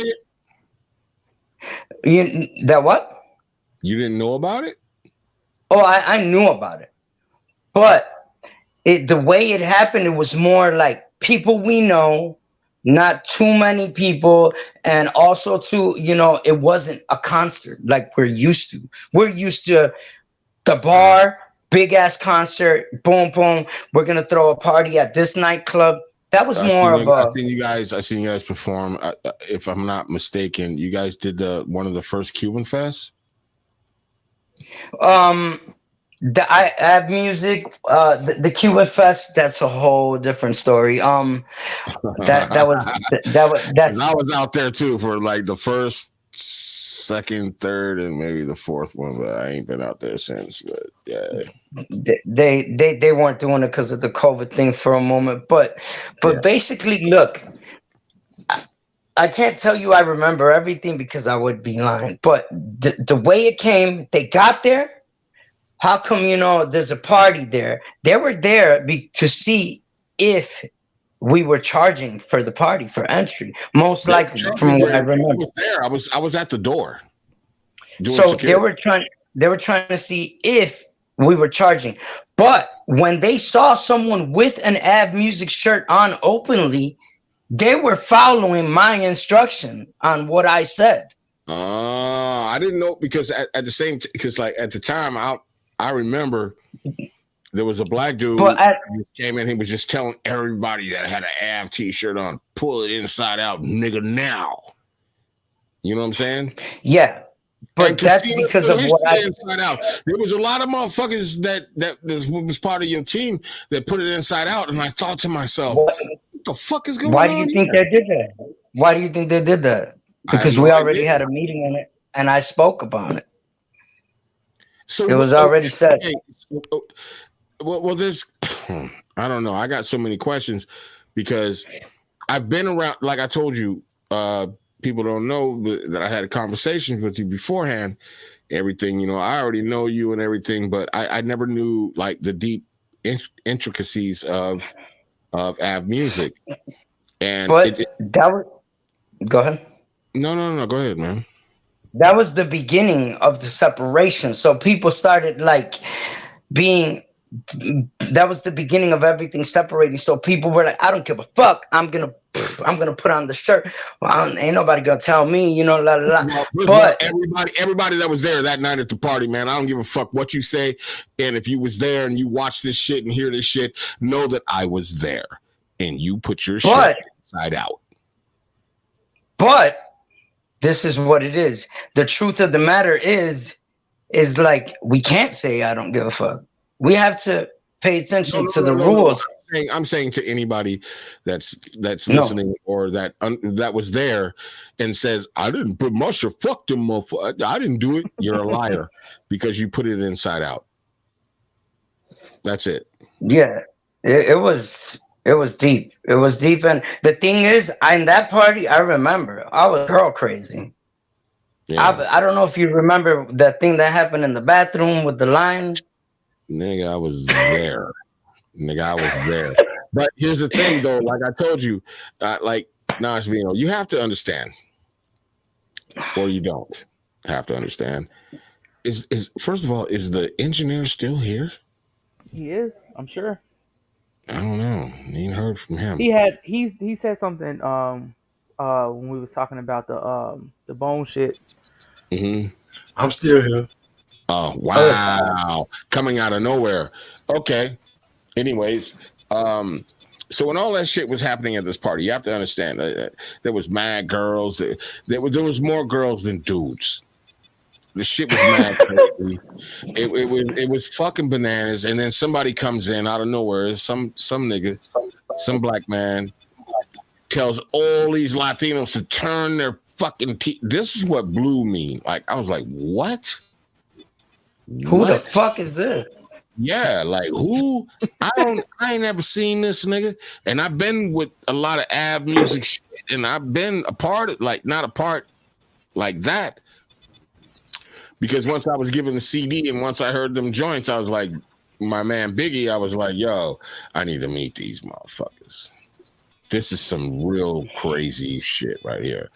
And the party was way after that, but I remember like thinking, and I even talked to a sociato about it, like what I saw was like the beginning of the end. Yeah, you came in after. And no. Like I was in there before. Let's be very clear. Maybe nobody noticed me, but I was there, not at that specific party. I'm talking about even before that, being at DNA Studios, being around Show Shot, being around. Like I know I was there, but I was in the cut. I was watching all you Yeah. niggas. You know what I'm saying? I was watching you guys. And I was already building my own shit here in Chicago because I had just gotten here. You know what I'm saying? And I'd already I've already seen labels fall. I was a part of labels that fell. I was a part of all that type of shit. I didn't feel like I had enough voice to say anything, but at the same time, I But was. you wanted to. Oh You yeah. wanted to, though. Oh Right? yeah. Oh yeah. Oh yeah. Oh yeah. I was dying inside. Like I was dying inside to tell them, you know, there's major mistakes being made here. But I didn't have a shoe hole or a foot in like that. It wasn't until after that I became good friends with everybody. But that shit ain't got nothing to do with me. The shit that I'm trying to figure out is when did it fall and how did it fall? Because you guys were like so great. Like you could literally go in Humboldt Park, Lincoln Square, anything, even certain parts of the West Side shit, and a motherfucker would be playing your mixtapes. Niggas would be playing the shit and didn't even understand Spanish. That's how hard it was. Yeah. That's how hard it was. Bro, different Latinos could feel it because it almost touched so many different aspects of. You were hardcore, here's some hardcore. You like reggaeton, here's a little bit of reggaeton. You like hip hop, here's some hip hop. Oh, you like dirty South type rap, okay, here you go. It had everything in there. It had so many different aspects. You guys were pumping the streets of Chicago in such a way, like I was around in California at a time where E40 and them were still selling shit out of their trunks. And I saw what they were doing and I was still doing shit in music, and I saw a lot of that in you guys. But the level in which people were not only addressing you guys but following you guys and just it was unprecedented to me, and I was a guy who just got here to the city, meeting people, and a lot of people didn't even know my history in music and shit, but it didn't matter. That shit blew my mind. You know, it was exactly what your brain told you to do. It was different. It was this. It was that. It was harmonies. Even with certain shit, there was harmonies, and it was fucking mind blowing. I've never heard anything like that to this day. Never. Not like that. I mean, as a producer, I don't listen to music like, you know, a fan or anything. I listen to all of the little shits and the way everything was put together. Even, and I said this to you before at a studio. Shit, it might have been DNA studio. At your house. I remember it. What studio was it? They had the clothing store in the front and the studio in the back. You talk about Reds? It wasn't a recording clothing store in the front. Oh shit! Wow. DNA shit. Division Avenue. Yeah. On Division. Yeah. No, I think it was DNA. Yeah, it was DNA. It was DNA. So listen, I'm bugging off of the transitions and shit. I'm not bugging off of like too much the music. I'm bugging off the transitions from Spanish to English and the cadence and how the shit is sounding and how it's being put together. But at the same time, nobody knows who in the fuck I am. Just this guy that met some guy that told you guys, yeah, he's coming over, or I came with Biggie, or you know what I'm saying? But I say the things that I say because I know what the fuck I heard. And you being the producer and the mastermind and the brainchild of all this, you had to know it. You had to know what you had and what you were doing, and when you put out joints. And so as a person that thinks like that as well, when I hear it, I go, oh shit, the fuck? And then even being fresh in the city, like being in Humboldt Park and or Logan Square or Lincoln Square and hearing motherfuckers play that shit when I'm actually playing it, I'm thinking in my mind, how they get the CD? You know what I mean? I didn't know y'all was pumping them out like that. You know what I'm saying? Oh man. When I'm talking about even old ladies, you got $5, it's yours. I don't care. Here.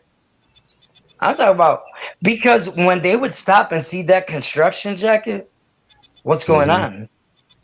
Hold up. Wait, stop. That is brilliance. That is Nasha, I can't believe you're not saying that. What? I'm listening to what he has to say. I mean, there's no need to constantly say things when he can just say what he gotta say. What you want me to say? I don't know. If you felt the energy, if you were there that time and you'd be like, oh fuck. I remember, I swear, the first time I put that CD in at that gas station, it was on I'm telling you, I was coming from my sister's house. She lived out west and fucked up. So it was on I know what the first thing you heard was, this is what it sounds like when them guns burst, but when them guns burst, you better run, duck, and hide, cause them slugs hurt, and ain't no need a bomb bag, cause we bust first. Oof! That boy comes in and I was like, what the fuck did I just hear? That boy comes in and just says, bro, thing about it is, I'm at that point, I'm still a seasoned producer. I'm a seasoned rapper. I've already traveled the world. I've already done shit. I hear that and I'm like, what in the entire fuck? I immediately call Biggie. Fuck them niggas, man. I need to know them niggas, man. Oh man, you know Biggie, right? Oh, don't worry, Papa. I got you. You know what I'm saying? And the rest is kind of history. You know what I'm saying? But I never really said anything or did anything. You know, I didn't contribute or anything. I kind of got fucked in a bad taste in my mouth after that party. And I didn't know who was in charge or who was what, because it seemed really scrambled to me. yeah. You know what I'm saying? Yeah. It's almost like nobody would listen to me, and at certain points they would not understand why I would be trying to tell people things. I was always the guy that, what are you talking about? Why can't we try that? Why can't we do this? And it was almost, there was no, like she said, there was no hierarchy. You know, it was. But if it's your baby and your shit, why? What happened where you felt like you lost control? Like what? At what point did you feel like this is not mine anymore, and somebody's taking this in the direction? You know what I'm saying? Or did you shut down? Because at times it just felt just way too heavy to even fucking deal with. It never got addressed since the beginning. It was always me orchestrating things without people knowing. I probably did not like say, hey, I'm the boss, and because it probably wouldn't have worked out. It wouldn't have. Well, it wouldn't have worked out the same way. It didn't work out. Had you said you were the boss, and had you said that this is my shit, motherfucker, slow the fuck down. This is my vision and my thing. It would be a thing right now. It would be something right now. I think when you're in it though, you don't think about it like that. It's just so much You're just bullshit going on. Yeah. Mm-hmm. I, And yeah, while we I've were been in in that it, situation it before. happened so fast. It happened so Yeah. fast because it was bam, bam, join, join. Yes, yes, yes. Literally, everybody was like, "Yeah, I like this." Hell yeah! It happened really quick. Everybody got together and they're like, "Shit, I'm down." And then when we got the five, we were like, "Okay, time to stop." But it was always a group decision. Even though I started it, it was always a group decision because to me, I guess I was just too young and didn't know that it was not Right. okay to to everything Give that that got kind of done. power to everyone. I didn't know that. I didn't know Yeah. that it was beautiful like that, and I'm probably happy it happened like that because I would not be here today and be able to have the experiences that I had today if it didn't happen like that. Because honestly, you know, it's probably gonna lead me to what I'm gonna end up doing musically now. You know, Right. which which I've even thought about of a Av Music reunion mixtape, Av Music Ooh. reunion. You know, Ooh. I've been Let me thinking about know. it. Let me know. I got some. I got something for you. You know what I If mean? you He's could, like, if you could, I want No, to no, if produce you, no. something. Not on no vulture shit. You know what I mean? This is my man's right here. Let's be very clear. You know what I'm saying? I fucks with SOCIO. You know what I mean? Like, We, don't dude, get it twisted. what you know? What I'm gonna tell you. What you told me is probably one of the words that sticks to me to this day, and it's probably something that's been repetitive in my mind. When you gave me your feedback in your house that one day, years back, when I went to your house, it's Mhm. something that subconsciously I repeat in my head. I don't even remember what I you got said a to you. way. You got a way of doing that shit to people. You definitely have a way of doing that to people. Well, Because to go ahead. me, a person that said it the way you said it, you didn't say it like other people would. Like people are always afraid to show you that they like something because they see it as a sign of weakness. Hmm. Right. Yeah, you cool. You alright. It's cool. When deep inside their mind and their head, they're like, "Holy shit, this is hot as fuck. I love this shit." Hmm. But when you told me, "Holy shit, like this is crazy," like it always stood in the back of my head of like, damn, Okay, nigga, what I'm the fuck I'm did I right. say? I don't even remember. Like I said, you said this shit is hot. This shit is different. You gave me all the feedback that you said. Now you told me before, like Oh, about how damn the way y'all dropped. This is so different. The Spanish and the English mix. You said that to me before, but that gave me the stamp of right, like, okay, so I'm not going crazy. I'm right. alive. Yeah, this is true. So Oh wow, it is man. true, and it's crazy. That's gratitude, gratitude, gratitude, gratitude, gratitude, man. I swear to God, because I don't, I mean, if I think about it, maybe I said it, maybe I didn't. I don't know. You know, I You generally did say that. I speak on my feelings and my emotions a lot of times. Gets me in trouble. Sometimes it doesn't. Sometimes it does. But I really speak on what I feel, and I also speak on my experience. You know what I'm saying? And my experience told me, you know what I'm saying, that you guys were headed for greatness.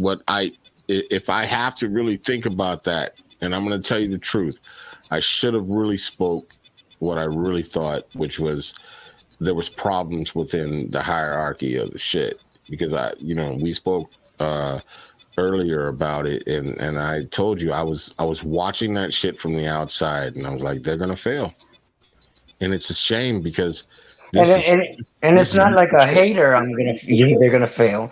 Like there's a difference when people are looking at they ain't gonna make it. It was a more probably like you hoping for I'm us to gonna tell make you, it. it ain't probably like it's because I've been in that situation before, And and you can whenever see the you've been cracks in in the a situation foundation. before, you understand what you're seeing. If you've been robbed before, you understand what the motherfucker look like when he's running up on you.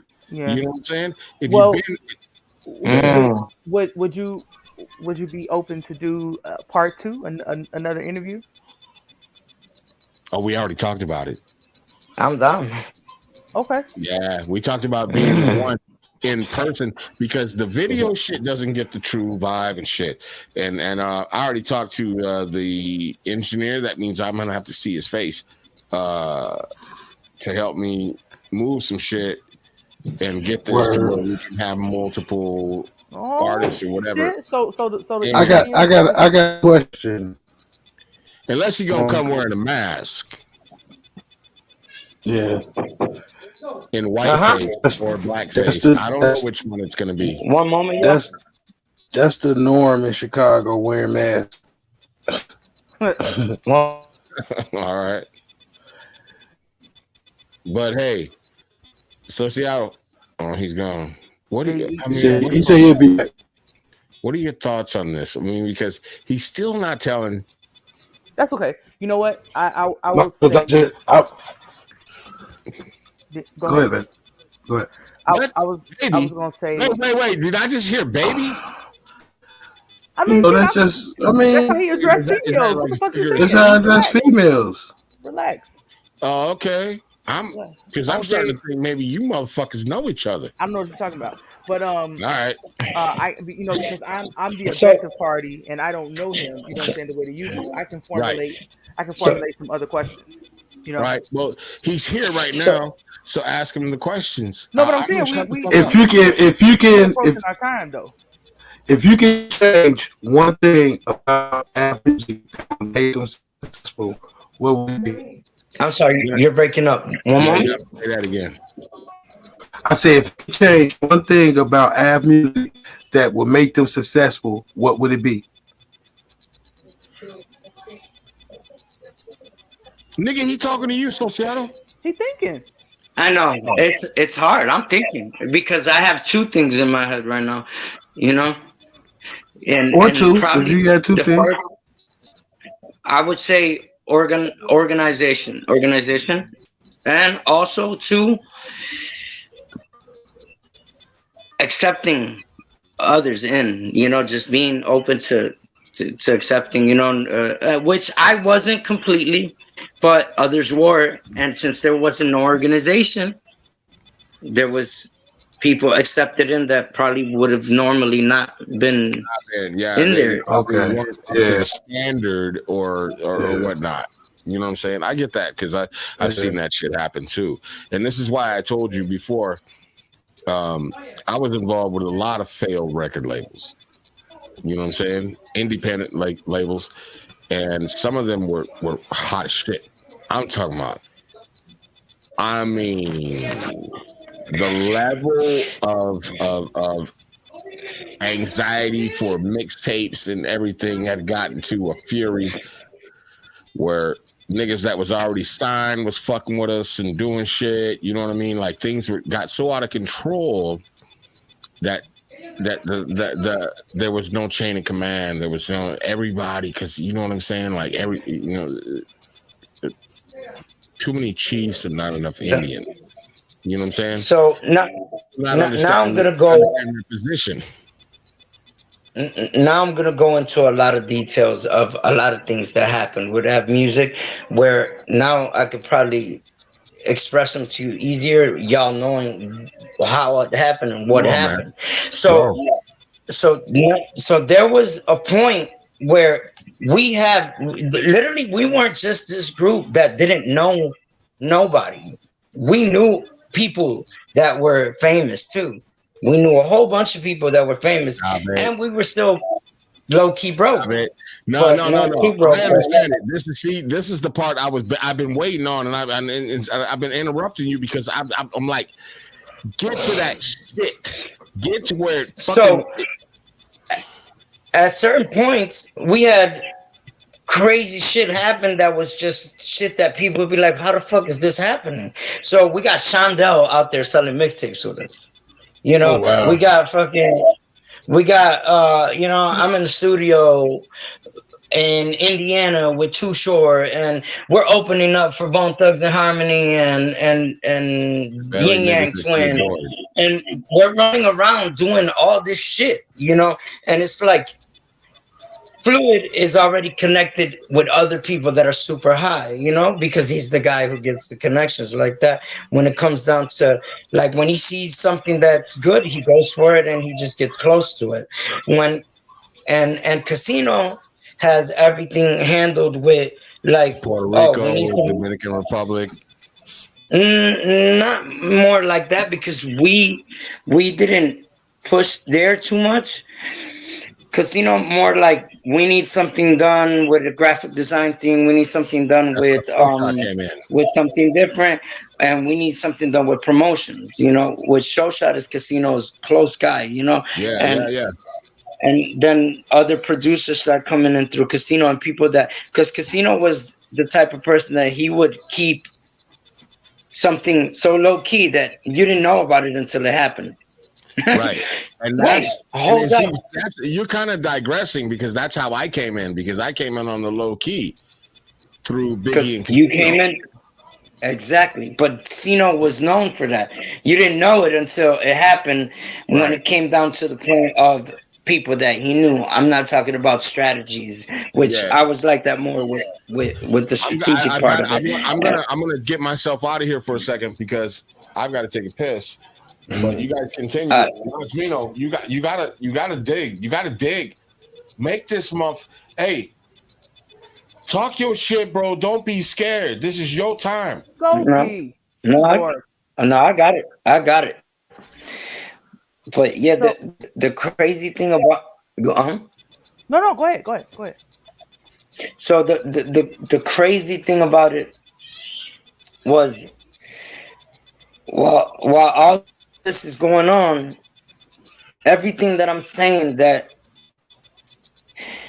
is it's crazy because when I'm talking about almost everything, I'm talking about almost everything that I keep on telling people, don't do this. This is not a good idea. It's happening exactly the way I'm saying it.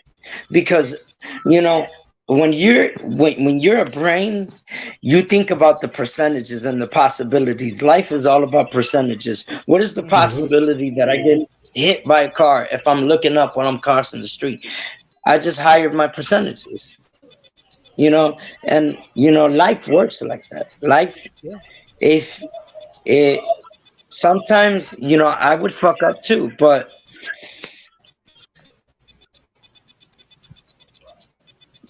honestly, I would say a lot of it, a lot of it happened, and there was a division. I want to wait to probably Heat Detector gets back on this because the way this division happened, it was like three on one side and three on the other side, or you know, it was like split through the middle. Okay. Av Music So did a split. The people who agreed with me, Casino, and Chamaco, and the people who agreed with you know Myth, Marquise, and the other side. You know these other people, okay. and Are you still in contact with some of the people? that what? The I said, guys are you What'd you that say? were on your side, are you still in contact with them? Yeah, and the people that weren't on my side too, because okay? it's a lot of that stuff is squashed, you know, because people are different and they're grown, you know, and you Yeah. know, I'm in contact with a lot of it, you know. It Hmm. was it was like I really want to wait because Heat Detector kind of needs to know this part of it because this is what happened. Really, the mixtape started getting sold, and I'm like, you can't just be the producer. Hmm. You can't just be the media guy. You have to be a chameleon You have to be able to adapt to everything. If you're the producer, you should be out here selling mixtapes with us. Everybody got to wear Yep. different hats.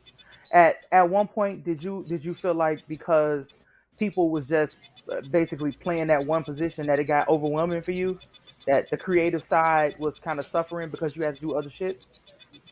Not really. It was like I have to pick up your slack because you should be out here selling mixtapes. But I'm making beats. No, that's not how it works.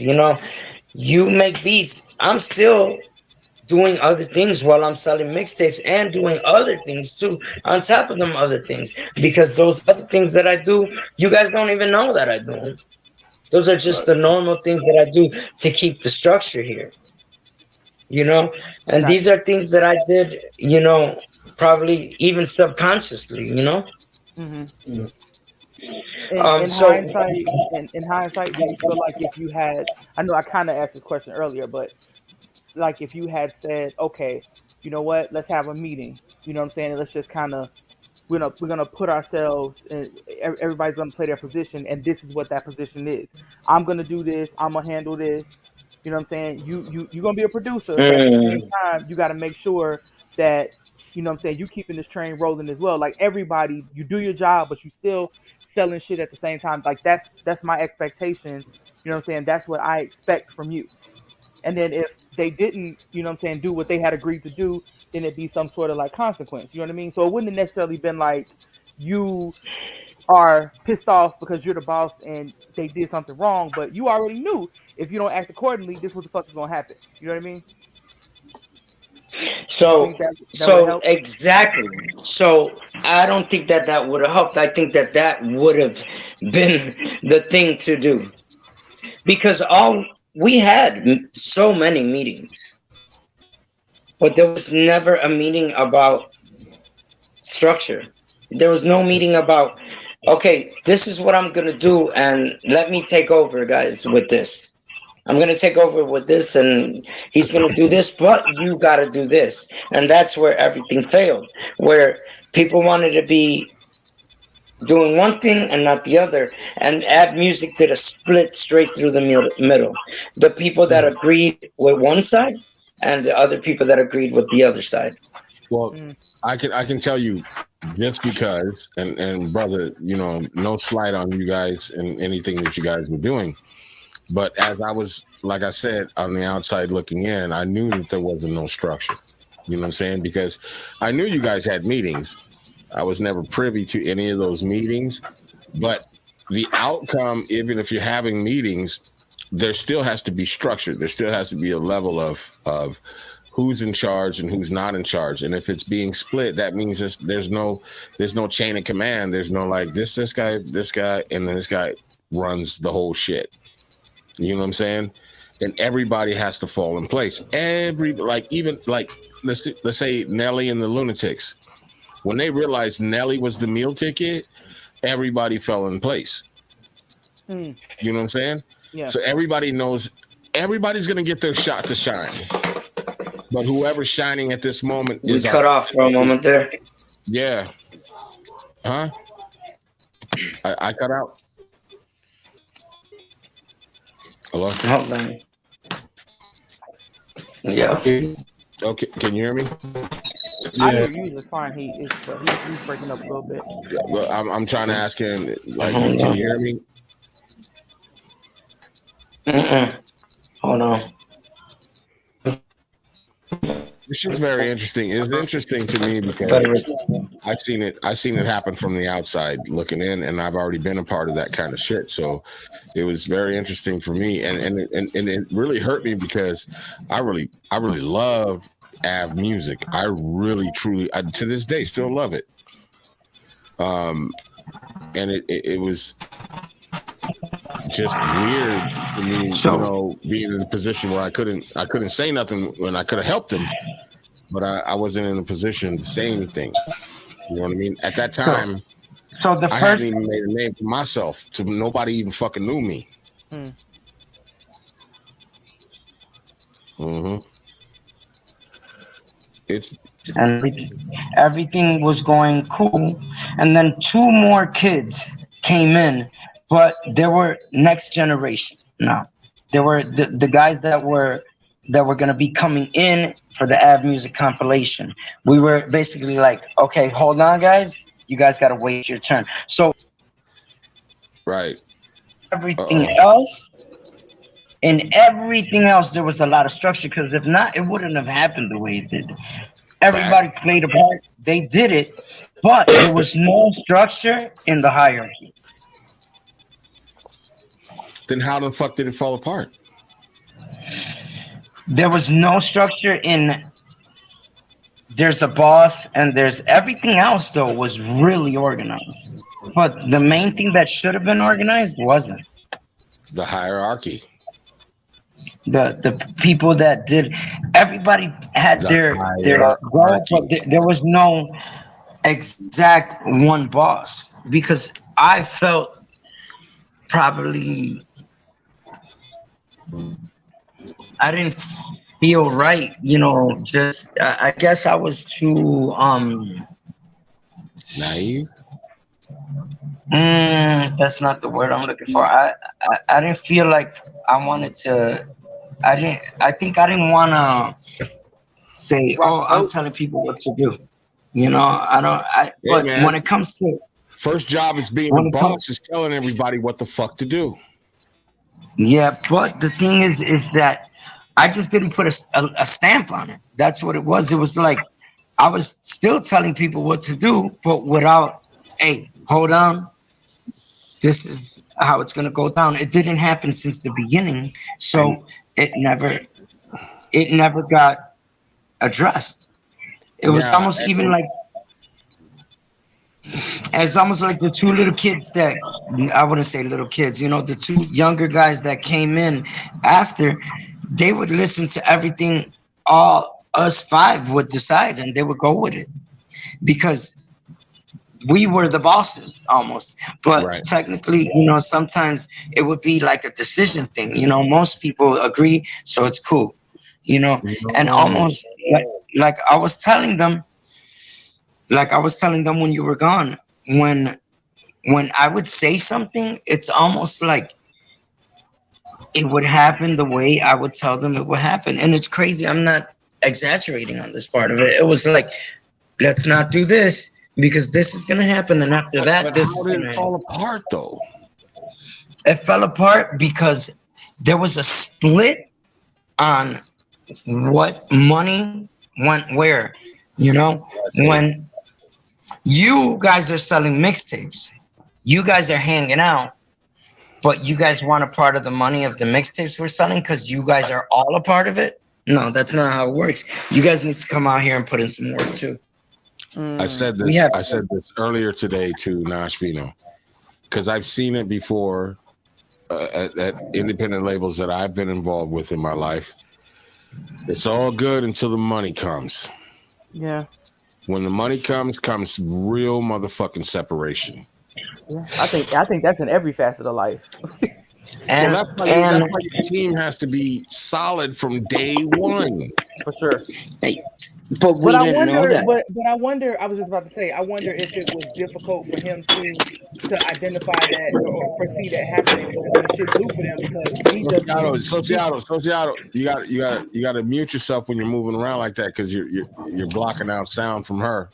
I think maybe he was just trying to put the shit together organically. The ones that I get that, but business is business. yes, that is yeah, and you know what? I think that's the difference too. Like if you're gonna be the boss, like you always gotta have your creative vein and your business vein.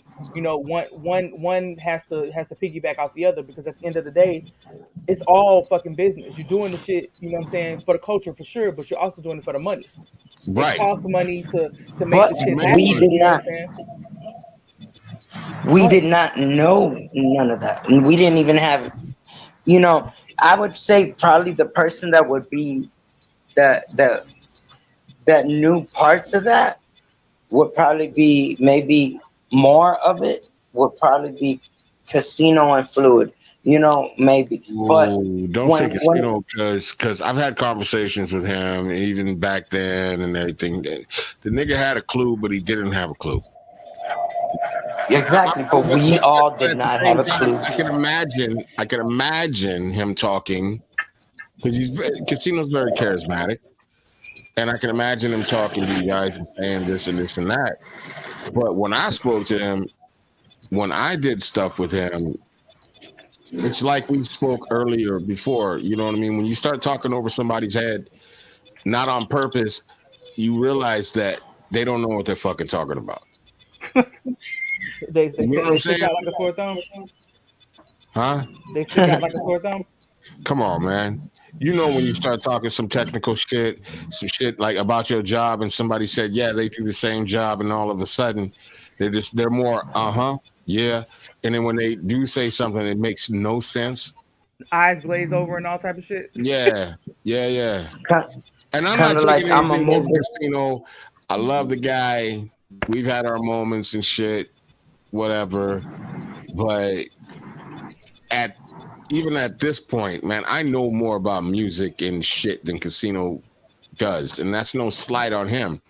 It's just that you know, and brother, I love you, Societal, like, but I even told you, like, I saw the shit falling apart because, as I told and spoke to Naj Vino, like when you've been a part of something and you see the cracks in the shit. The toughest part for me was not feeling like I had a place to say something. You know what I mean? Mm-hmm. That was the toughest part for me That's because probably I knew how brilliant you guys were. I knew it. You know what I'm saying? There was no denying that shit. And that had nothing to do with the money. That had, to me, was everything that I was hearing. My ears sonically, like, this shit is out of here. Okay, so let's it's crazy fast forward. because I'm No, gonna tell no. you Let's something. not speak on the past no more. I hate to interrupt you, brother. I love you, but let's speak on forwardly thinking. Like, what is the plan now for Associado, knowing what he knows now, and the branding and where you at right now? Good goddamn question. You know what I'm saying? We Okay, already got all that other so shit. so there was a point in my life that I could not understand why music would get me to certain places that I would understand, that I would I would try to do certain music and have the same result, and then and what I mean by that is by bringing these energies to the music that I was making. So I was bringing these energies that were just like, it's almost like you're trying to say, damn, I'm doing something so positive, but you're not noticing how negative you're bringing these energies of negativity to you. And you're like, well, how come everything's not coming out positive? Okay, I'll try to do the same thing, but let's do it this way. Right. And then same result. I'm gonna do the same thing, but I'm gonna change this. But you're not changing the main aspect that you should be changing if you want the result you're looking for. That's Now, called insanity. I Doing the believe, same thing over and over and over again and Expecting a different expecting outcome. different results is called insanity. That is what that's called. so look, Where's the branding? Where's the branding right now? I believe that No, bro. Hear me out, please. Please. Is it still AVE music, but just branded different? Are you changing up the name? Are you okay? I mean, I feel like the name can still ring AVE bells. Music Phoenix. Rising from the AVE Music fucking. Phoenix. I like it. And so that's the bird born to fire. You were saying that the bird was part of the original title. Did you hear her? Yes. Crazy, right? Yes, I don't know, man. Phoenix, You fuck right? us up definitely. every time with Yes. these names, man. Ab Music Phoenix. And what does that entail? Are you going to bring in new artists? Are you doing this solo dolo first?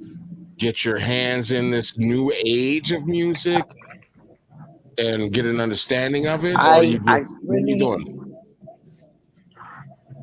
I really want to bring my experience right now to it. I want to bring the experience to it, but I also already, low key though, I already talked to the guys, all of them separately about Really? AV Music,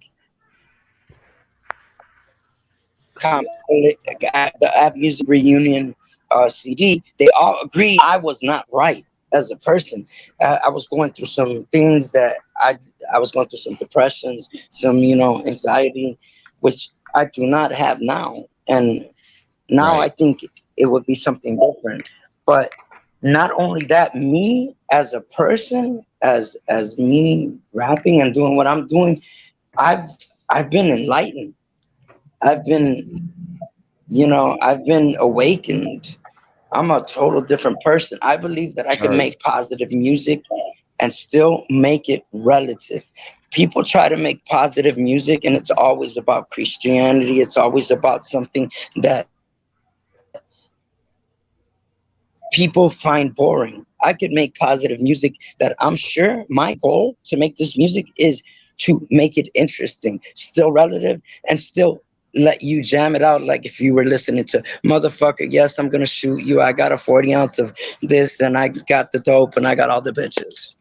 That's how you supposed to make the music. Make it as interesting as these people talking about that they're thuggish.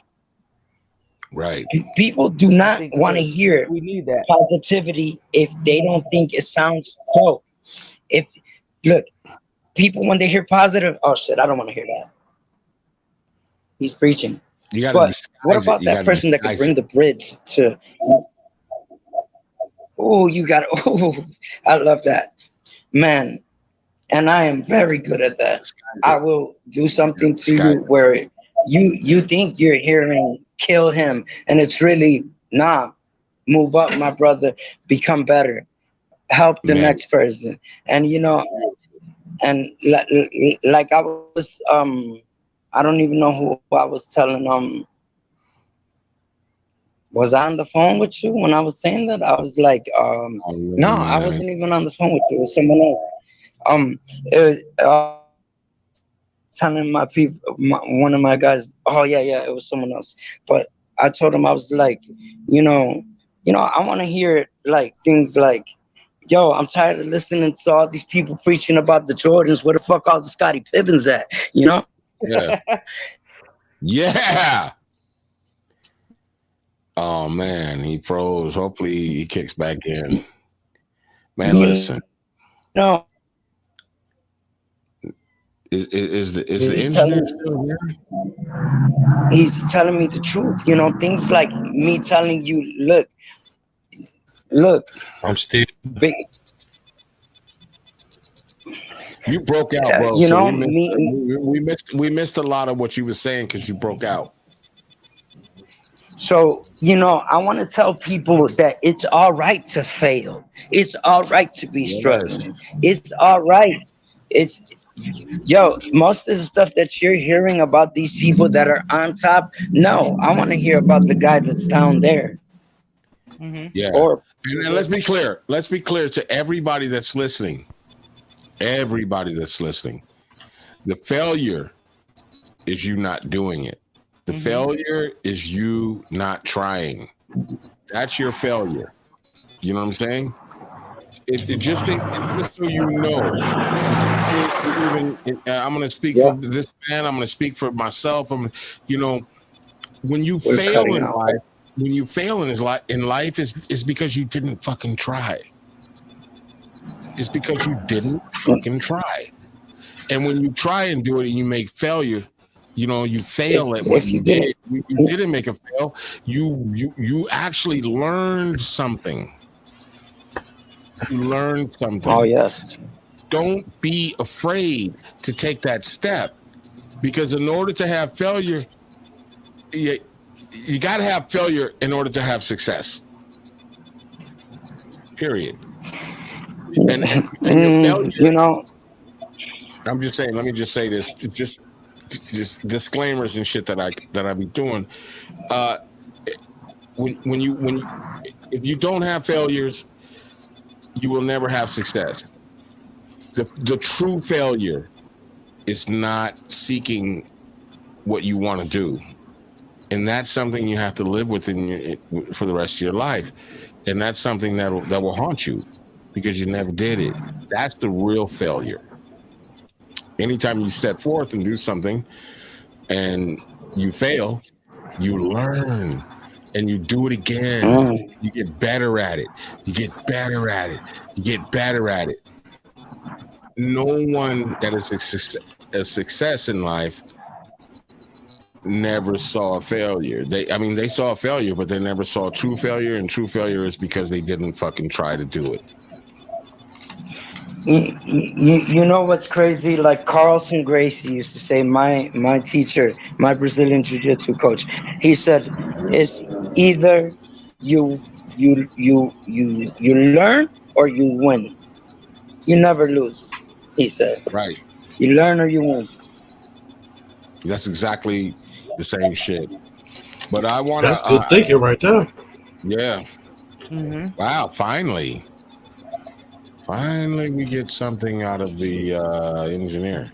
You know, he is very he's very judgmental today. I don't know. Tonight he's been like really. Maybe he's taking in information. I don't know. That's what you're supposed to do.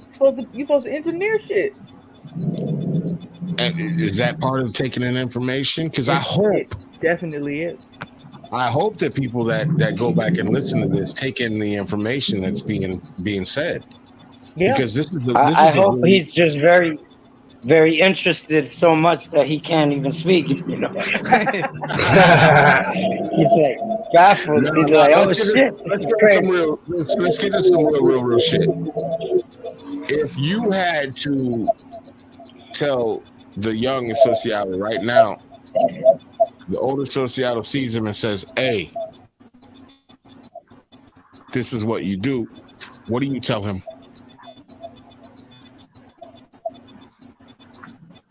Don't be afraid to be assertive. Ah! Don't be afraid to be assertive. Do you hear that? Yeah. I want everybody on this fucking planet to hear what he said. Don't be afraid to be assertive. And I'm going to say this. Those of you that don't understand the word assertive or assertiveness, that's speaking your mind without fucking hurting anybody or doing anything detrimental. Like, if I'm being assertive and I tell you I don't want to do this or I am not doing this, it doesn't mean fuck you or anything like that. I'm really just speaking my fucking mind. And I'm really just saying this is not something I'm comfortable with. There's nothing wrong with that. I've been waiting for him to say that. Waiting for who? And it's assertiveness gets confused with talking shit or being disrespectful, or it gets confused with he's talking shit. That asserting yourself is definitely a way to protect your peace, especially in the creative lane. Because oh man, it's imperative to be assertive. You put your fucking blood, sweat, and tears into this vision, and you invite these motherfuckers to be a part of it. And sometimes you gotta grab hold of that shit. Like, no, goddammit, I need you to go over here and you to go over here and you to stay here in order for us to do this. And if you can't get with that, I'm sorry. We don't have to never talk to each other again as humans, but you just can't be a part of this vision. Thank you. Okay, listen. Everybody here involved, I want to say this. Sociato, thank you so much for your honesty, your trueness, and you being the human that you are. You know what I'm saying? Because it's been enlightening even for myself. And I know we have a small audience right now, but we're working on it, man. We're gonna get bigger people. But you know, if there's one person that gets anything out of this, they're gonna understand some shit, man. At the end of the day, this shit takes work, it takes knowledge, it takes wisdom, it takes understanding. You know what I'm saying? You have to be humble but cocky. You have to be assertive but not a dick. You know what I'm saying? Mm-hmm. You have to know your vision and let no one deter you from your vision, because it is your vision. It belongs to no one else. Yes, and that's why it's so important to set those boundaries. You set those boundaries, and you don't let nobody cross them. Mm-hmm. And you know, a big thing that I want to say, you know, before we cut off and before anything is, look, you have to be careful in this music game what you invite. If you talk about guns, you're gonna get guns. If you talk about bullshit, you're gonna get bullshit. Don't be scared when it comes, because it will come. When you talk about murder, you're gonna see murder. And then you're gonna be like, well, wait, I'm being positive. No, you're not. You're not being positive promoting if you're promoting sex and then your daughter goes and sleeps with someone. Are you surprised? Wow, that's heavy. You're putting this energy out there.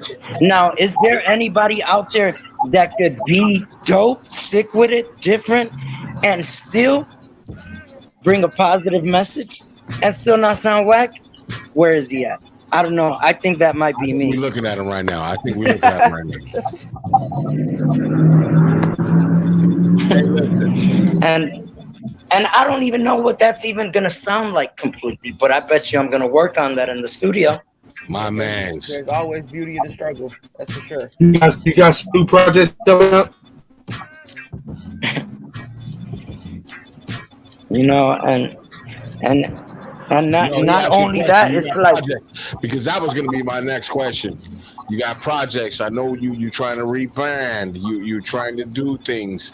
Are you working seriously hard on that like you did with AVE Music? Is this something that you found a new passion for? Yes. Honestly, it doesn't have to do with. It's not music, but it has to do so much with music. Mm-hmm. Explain real quick. I pay attention to, you know, philosophy. I pay attention to gaining as much as, you know, knowledge as possible. I pay attention to, you know, becoming a better human being every day. If there's something that I want to work on, like I think I'm cursing too much, I'm gonna work on me cursing less. If I'm feeling like I'm too aggressive towards people, I'm gonna try to be less aggressive. Discipline, you know, life, what you're saying. Discipline in life. I start working on it, and at the same time as I'm working on it, I for some reason look cool doing it. Right? I don't know. Hey, that's a God blessing. That's a God blessing. You know what I'm saying? Yeah. But listen, real quick, bro. Listen, this has probably been the longest unwrapped show we ever did, but it was so dope and so insightful. You know what I mean? People gotta move around. They got shit to do. They can't just, you know, sit here and just listen to us just ramble on. We gotta end it a little bit. You know what I'm saying? But hey, listen, I want to say this to everybody out there listening now and maybe listening later.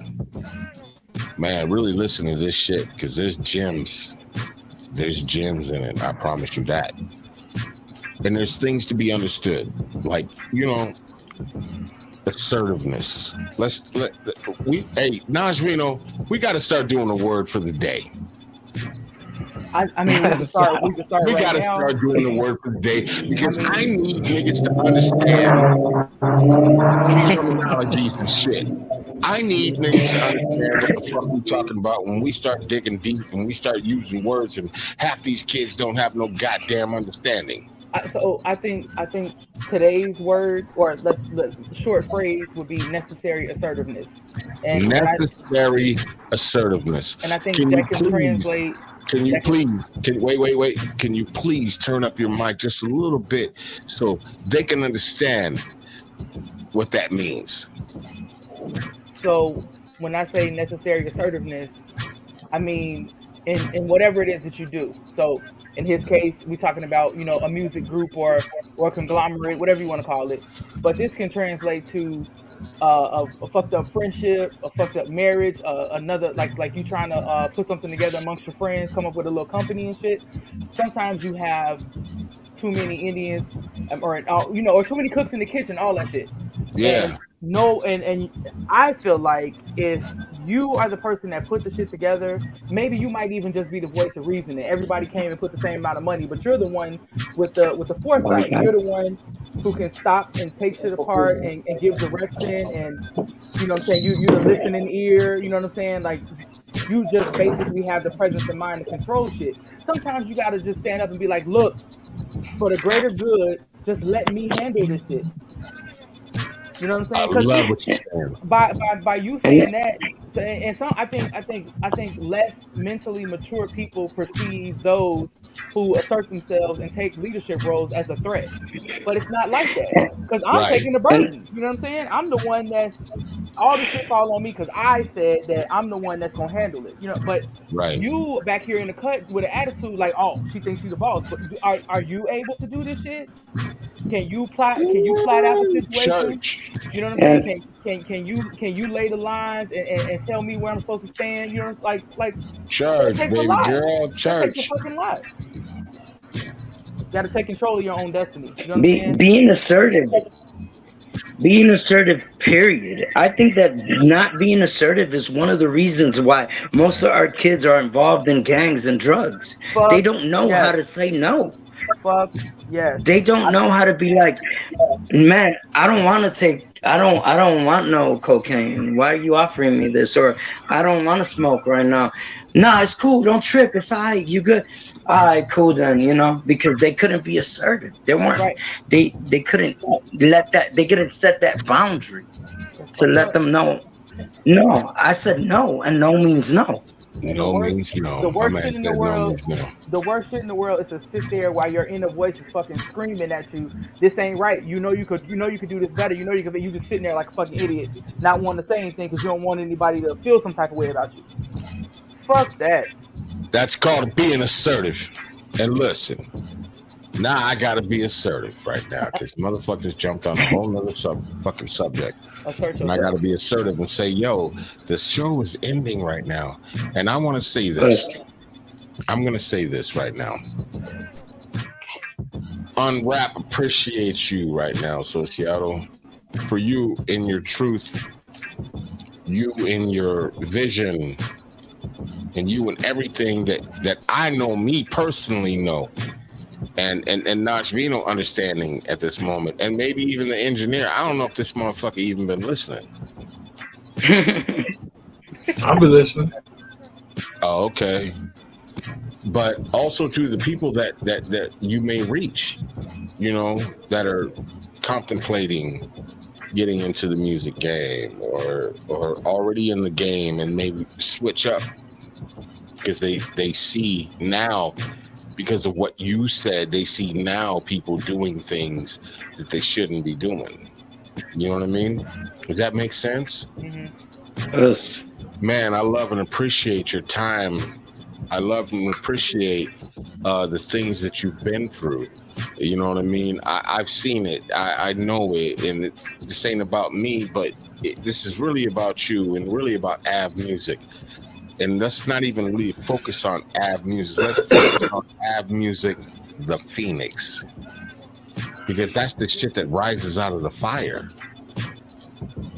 And what is a fire destructs it tears things apart. But when you rise To out of the correct fire, you, out of the ashes, when out of the you ashes. Yeah, out of the ashes, yeah, you get what I'm saying though. Uh, yeah. but real shit though, you know what I mean. I appreciate you, my nigga. I've always appreciated you.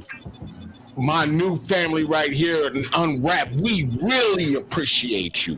Thanks for stopping by. Fucking truth. Yes. Appreciate And no holds barred. Like, To be continued. yeah, Oh yeah. we're gonna Oh have you yeah. sit down when we reconstruct this whole shit, so we can have a motherfucker come in. Man, you gonna be the first one. I promise you. What's And up? you know my promises don't mean shit. No, I'm just playing. They mean everything because I like to stand on my word, man. I love to stand on my word. You know what I'm saying? And listen, as everybody knows, we always at it like crack addicts. Correct or At correct? it like crack addicts. Are we at it like crack addicts? We I At said, it, are we at it like crack addicts? we at it like Man, crack y'all need to get addicts. that shit together. Because we really out here like this. And we're really unwrapping shit. And we always give it appreciation to motherfuckers. You know what I'm saying? And I give appreciation to my man. So I love him to death. I already told him that anything he need, anything he want. But I don't say that to him just because he's here right now. I've always said that to him. I've always said that to anybody and everybody that I fuck with. And that's why people need to get their shit together. Because it takes a village. You know what I'm saying? It takes a village, goddammit. It does. It takes I bet you village. you don't remember this. Oh shit! I can't even put it straight. I need that. You bringing that. When he comes into the fucking and Najmino, when you hear this shit, you're gonna lose your fucking shit. I promise you. My man's only, he only found one of them joints, but when he told me he found it, I said, nigga, I need that. But hey, we gotta cut this. We gotta cut this. I have a halfway cooked steak. Today's Friday is like the weekend, you know what I'm saying? And I got a whole bunch of stuff for me to plan with you, Heat Detector. I'm telling you, like I got you, my brother. When I'm telling you that I knew this was gonna happen before it happened, you ain't even gonna believe it. I'm gonna let you go though. Man, I got somebody watching. Say it before we fucking cut off, man. Say your shit. I told you, this is not the show for that. This is the show for you to say what's on your fucking mind. I gotta cut off already, yo. I'm sorry.